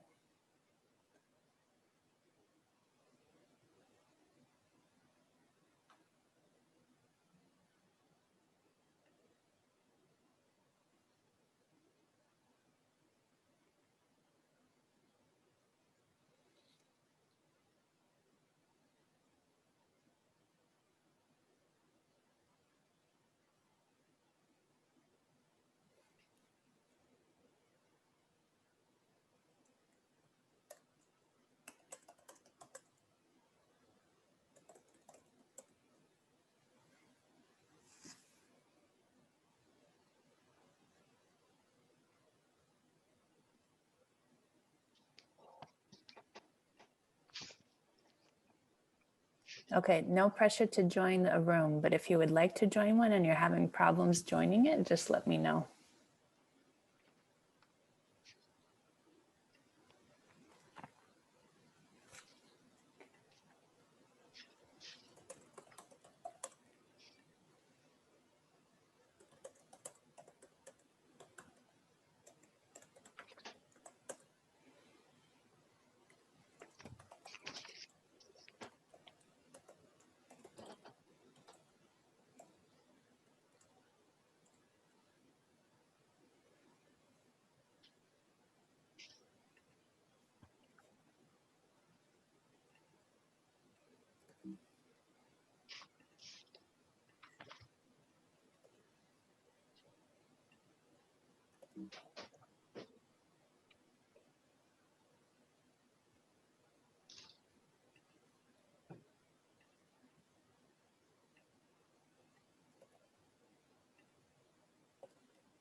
Tyler, what do you think about bringing people back at 12:35, or do you want to give them more time? I would love to give them more time. I'm realizing how late it is. Yeah, and that's okay. That happens. Yeah. Yeah. Yeah, I think that's probably perfect, Sarah. Okay. I'll give people notice then. And, you know, you may not be able to get through everything, and that's okay. We could Yeah. also ask, you know, if there are specific things people are really interested in, if people could stay after, I don't know if you have time, stay Yeah, after like 10 minutes absolutely. or so. Okay. Absolutely. I'll also pick up the pace a little bit here so we can Well, get I to mean, I've been jumping in with questions too, but It's good. yeah. It's good.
So hard to answer the question on informal referrals. I know. I know that's how so many folks do it, but it just sort of. Yeah. So I just gave people 67 seconds to leave and come back. Perfect. But yeah, no, it is, but it is problematic. Especially if you have subsidy tax. Yeah, if you Or have if you're a part subsidy. of a land trust, then the land trust is Yeah. also Yeah. under obligations.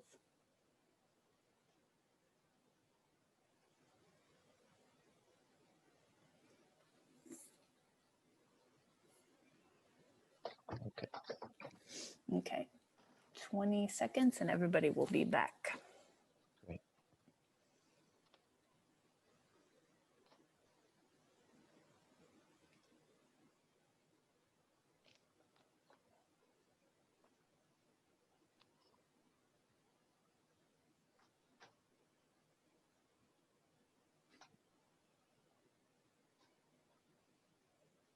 Okay, welcome back, folks.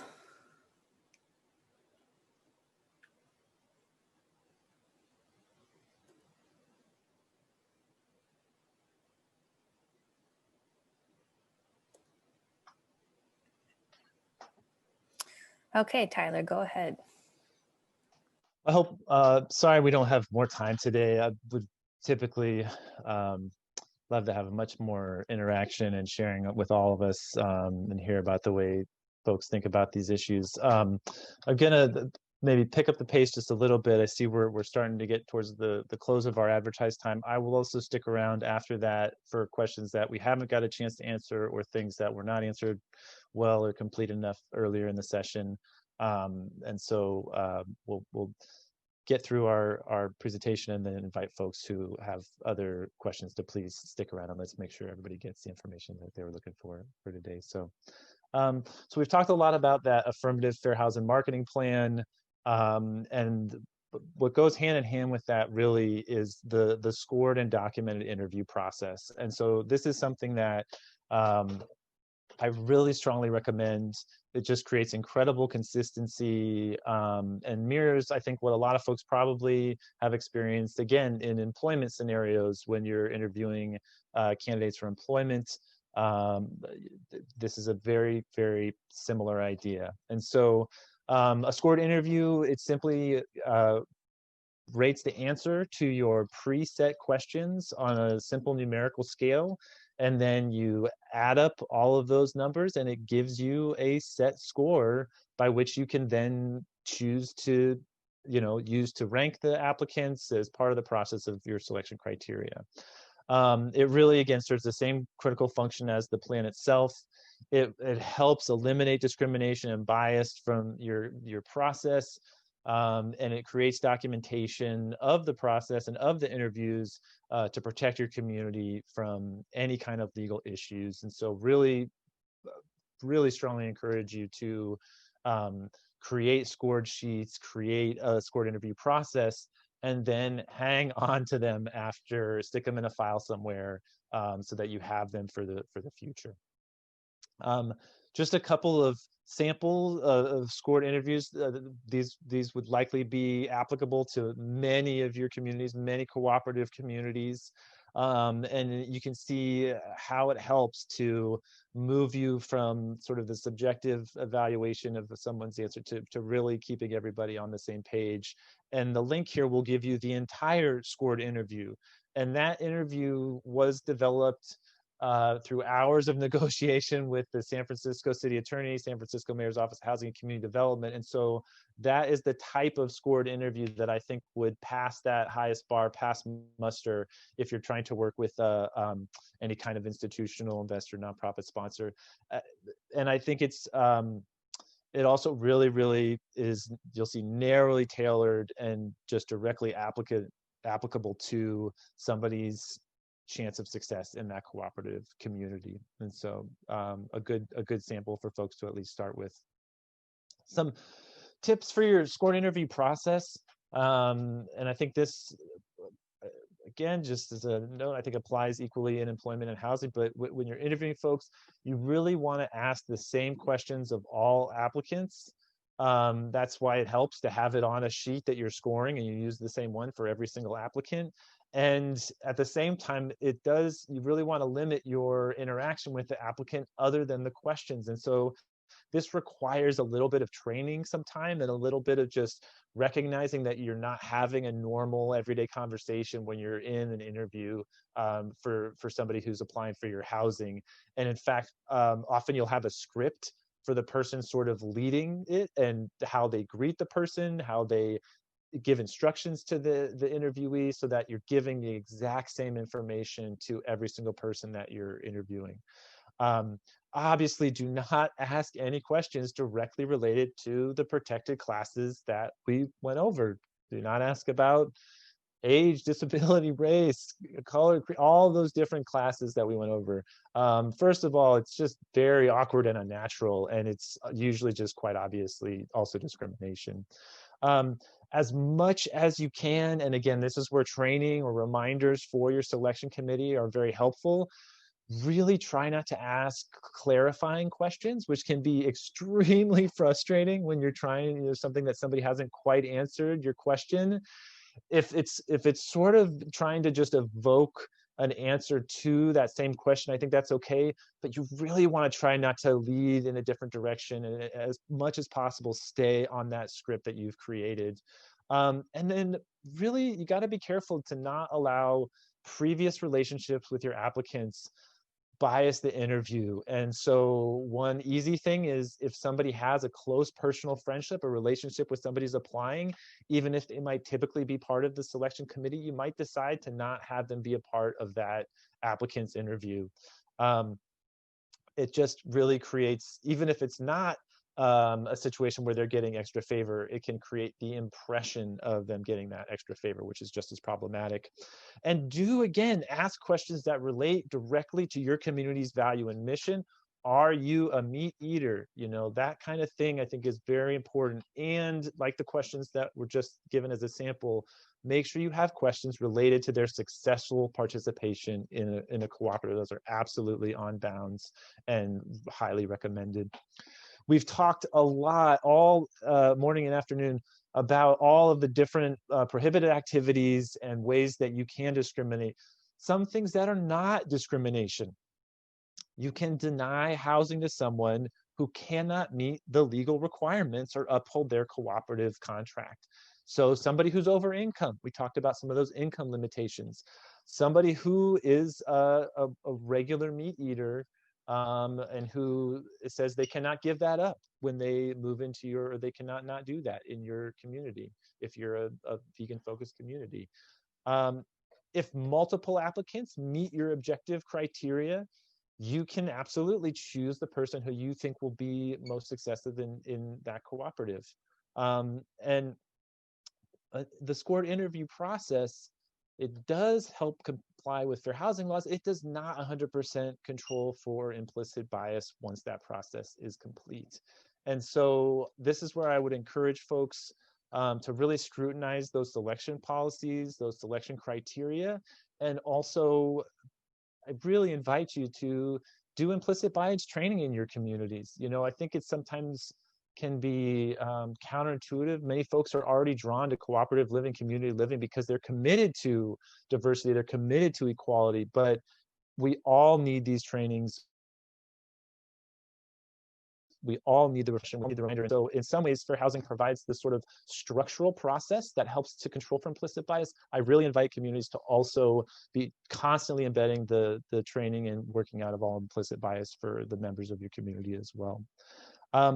And then the final tip that, again, sort of a way you want to try to get, before you put folks through this very standardized, very objective, very clear selection criteria, you want to start with a strong pool of applicants. And so the affirmative fair marketing plan that you're going to develop, it sort of sets the bare minimum of what you're going to do. You're going to absolutely do those things. You're going to do that outreach. But this is where I would also strongly encourage communities to reach out and give that application, make that vacancy aware to other places where people are already collecting, where they're already going to be people that you think would be strong applicants. So going back to the vegan cooperative, if there's a vegan grocery store in your community, absolutely get that posting there. You have a built-in pool of folks that are going to be sharing that value, and it's going to help you make sure that even as you go through that objective criteria, or say use a lottery and lose a little bit of that autonomous sort of choosing authority, you're still going to have a very high chance for getting somebody that's going to be successful and share your values. And so the marketing plan is really just the minimum. Think about how you can also, again, get a strong group of folks into that applicant pool before you even start to administer the process. I'm going to jump over questions just for a minute. We'll save them for the end just to make sure we can get through all of our materials. And then please, for folks that still have questions afterwards, I really invite you to stick around and ask them. But I do want to spend we've got about 15 minutes here. Reasonable accommodation, like I mentioned earlier, 1/3 of the state housing complaints investigated by the department are around disability and reasonable accommodation. It's an extremely tricky area of law. And it's also a little bit different than the marketing and the selection stuff. If you do a good, earnest job of writing up a fair housing marketing plan, getting a scored interview, going through this, getting a selection policy established, that can live at your community for a long time, and maybe only needs to be refreshed every 5-10 years or something. Reasonable accommodation is a very case-by-case situation. And so throughout the next couple of slides, you'll hear me say and encourage you, really get the support and the legal advice that you need if you don't have 100% certainty for how to handle a particular situation, because you have to understand which rules apply. You have to engage with any request for reasonable accommodation, and all of it is going to be documented. And so we'll provide a couple templates here in these slides that will give you some jumping off points to develop for your own community. There's just here in the Bay Area, fantastic places to be able to get that kind of legal advice without having to hire an expensive private attorney. And if you're not in the Bay Area, look for those similar types of organizations that can give you guidance around developing reasonable accommodation policies, practices, and templates. Just a brief note, these are the federal laws that require reasonable accommodation, and they're slightly different. The Fair Housing Amendment Act of 1988 is that establishes, again, disability as a protected class under fair housing law, and it requires reasonable accommodations to procedures. And so procedures might be providing assistance to a vision impaired person in your application process. Procedures might be any other type of adjusting a policy or the way that you normally do business to accommodate somebody's disability.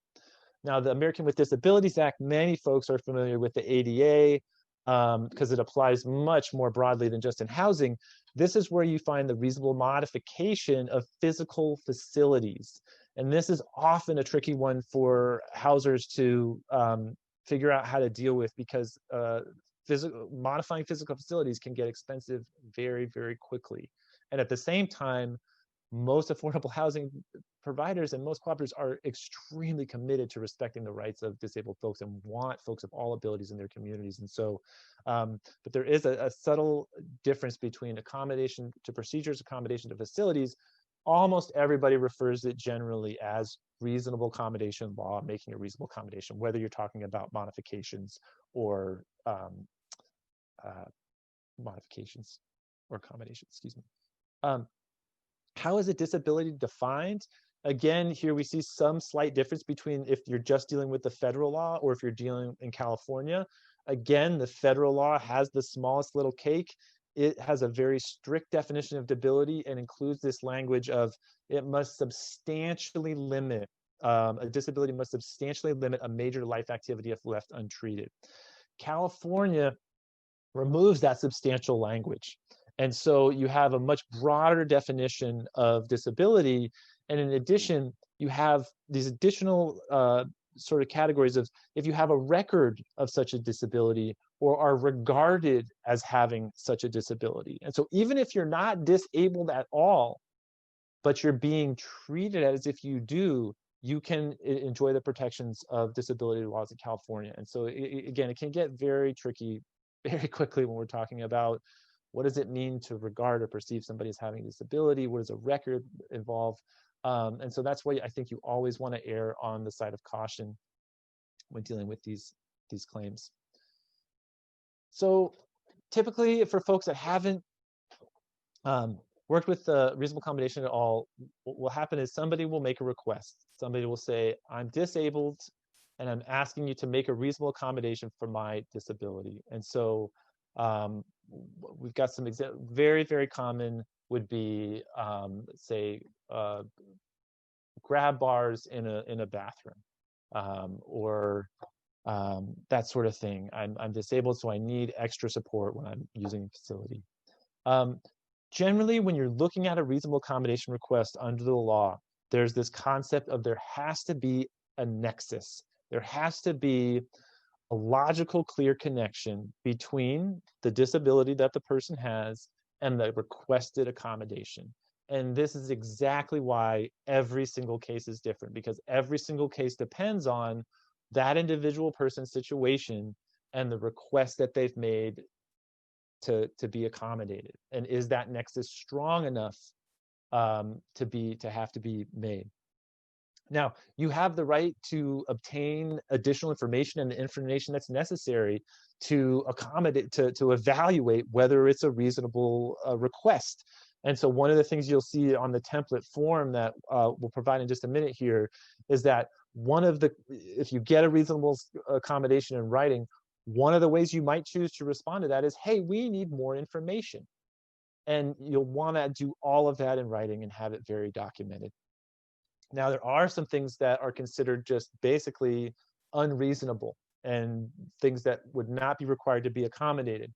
The biggest one is accommodations that are prohibitively expensive. The accommodation must be, quote unquote, readily achievable without an undue administrative or financial burden. And so a classic example of this is if your co-op is a 5-bedroom Victorian house and somebody says, I want a reasonable accommodation of an elevator installed up to the 3rd floor, that would very likely be prohibitively expensive and not readily achievable by a small cooperative community. Now, you might look at other options, stair lift, ramps, all kinds of other less expensive options, but that in itself, anything that just is clearly on its face enormously expensive you would be able to reject or deny based on that. Also, any accommodation that would cause a program to fundamentally change in some way would also be able to be denied. And then obviously any request that there's just no strong nexus to between the disability and the requested accommodation. And so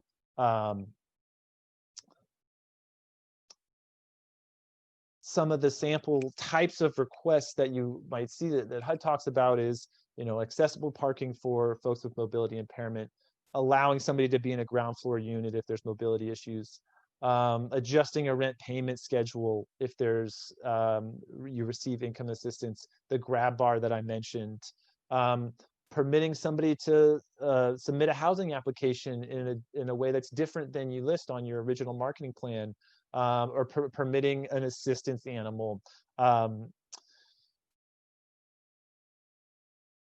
There is a lot of discussion around accommodating companion animals. And just as a side note, or something that can come up a lot, very few animals are considered animals that you would need to accommodate under federal ADA law. Many companion animals would be required to be accommodated under state law. And again, so there's increased protection on a wider scale for the state law. So for instance, you've seen that the federal government recently said they're not going to allow companion animals onto airlines anymore. Only strictly service animals are going to be allowed in those circumstances. And so those type of subtle distinctions in disability law, I think, are why it can be very, very tricky. So how do you engage with a reasonable accommodation request? And the best advice I can give you is to use a form response. Don't draft a fresh letter every time you get one of these responses. The Fair Housing Center of Western Michigan is a great resource. I encourage you to check out their website generally, but they also have just this excellent form that's a checkbox fill in the blank form that you can adopt to your community and then use it as you're responding to these requests. It really helps you be consistent with the law. You always want to respond timely to a reasonable accommodation request. If you wait too long to respond, that in itself can be a fair housing violation. Under reasonable accommodation law, there's this duty to engage. And so even if you're ultimately going to deny the request, or the request is totally unreasonable and there's absolutely no nexus, you can still get in trouble if you don't respond on time and you don't engage with that request. And so every time you get one, you want to acknowledge that you've gotten it in your response. You want to cite any need for more information. You want to put down your decision and the reason for that decision. We're not able to grant this request for X reason, or we can grant it, but in this way. And always invite a further dialogue.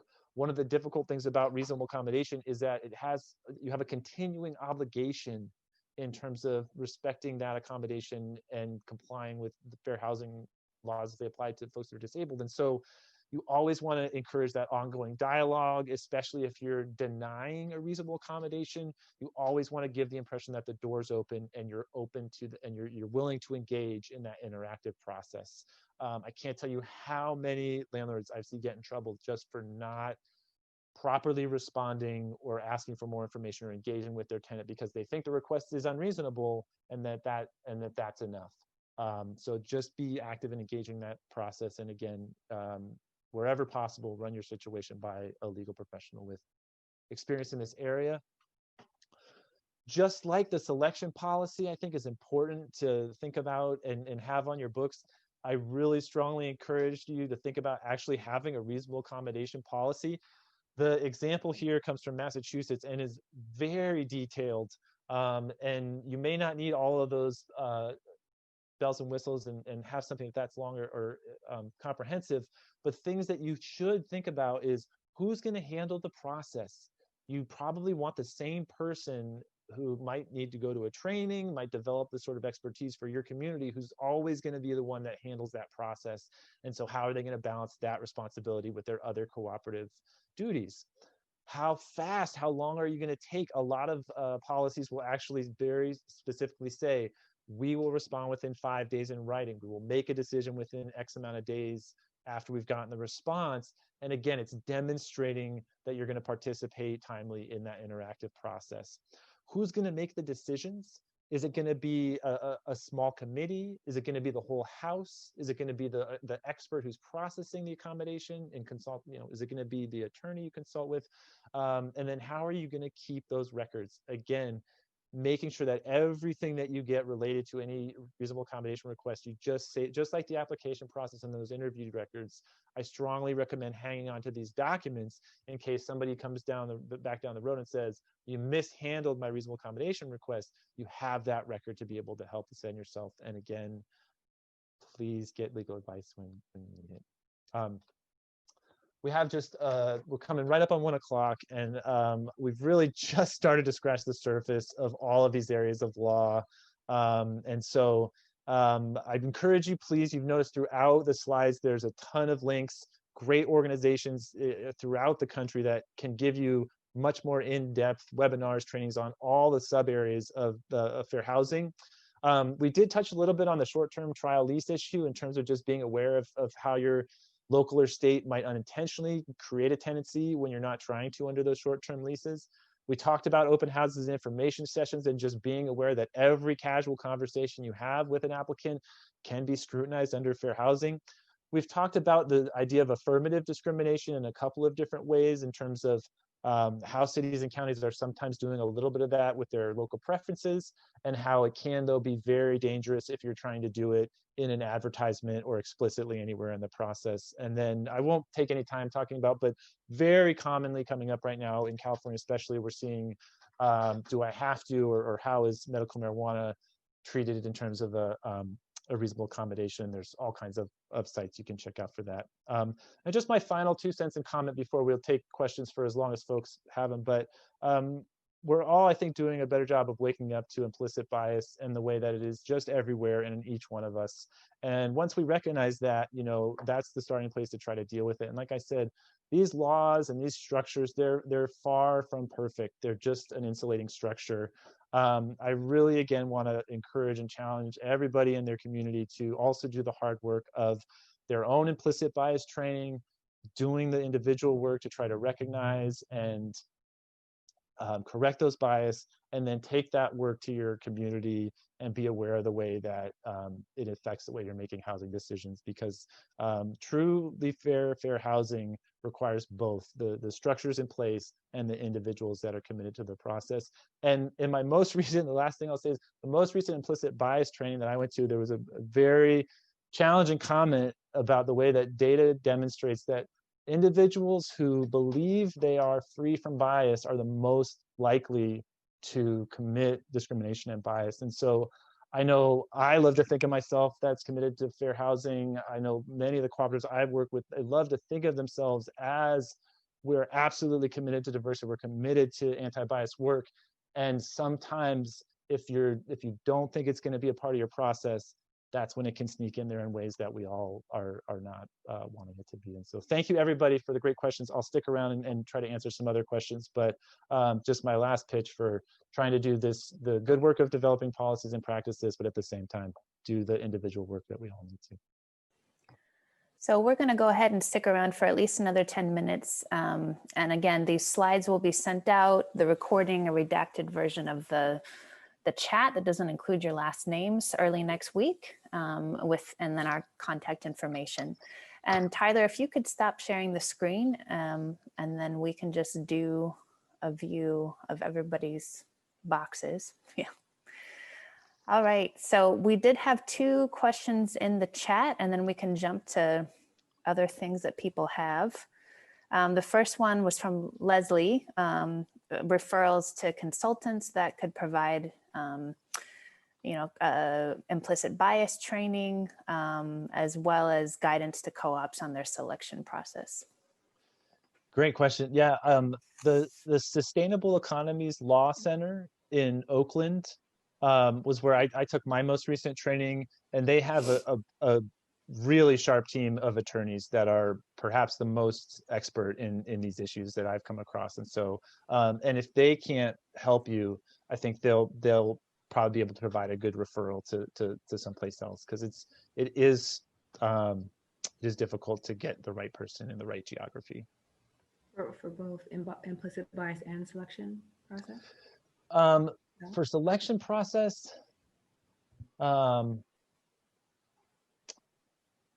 you're always welcome to reach out to my small private practice, Macmillan Legal and Consulting. I'm absolutely happy to look at selection criteria. I can't think of, there are very large law firms that do, depending on how much you want to invest. There's Goldfarb Littman is sort of the large firm in Oakland and Southern California that does the most work around this, and they have some very good trainings available as well, that are just online, and advice for housers who are making selection decisions. And so I will try to track down that training actually and share it back out, because other than Gold Farm, Selk, and then I think most attorneys that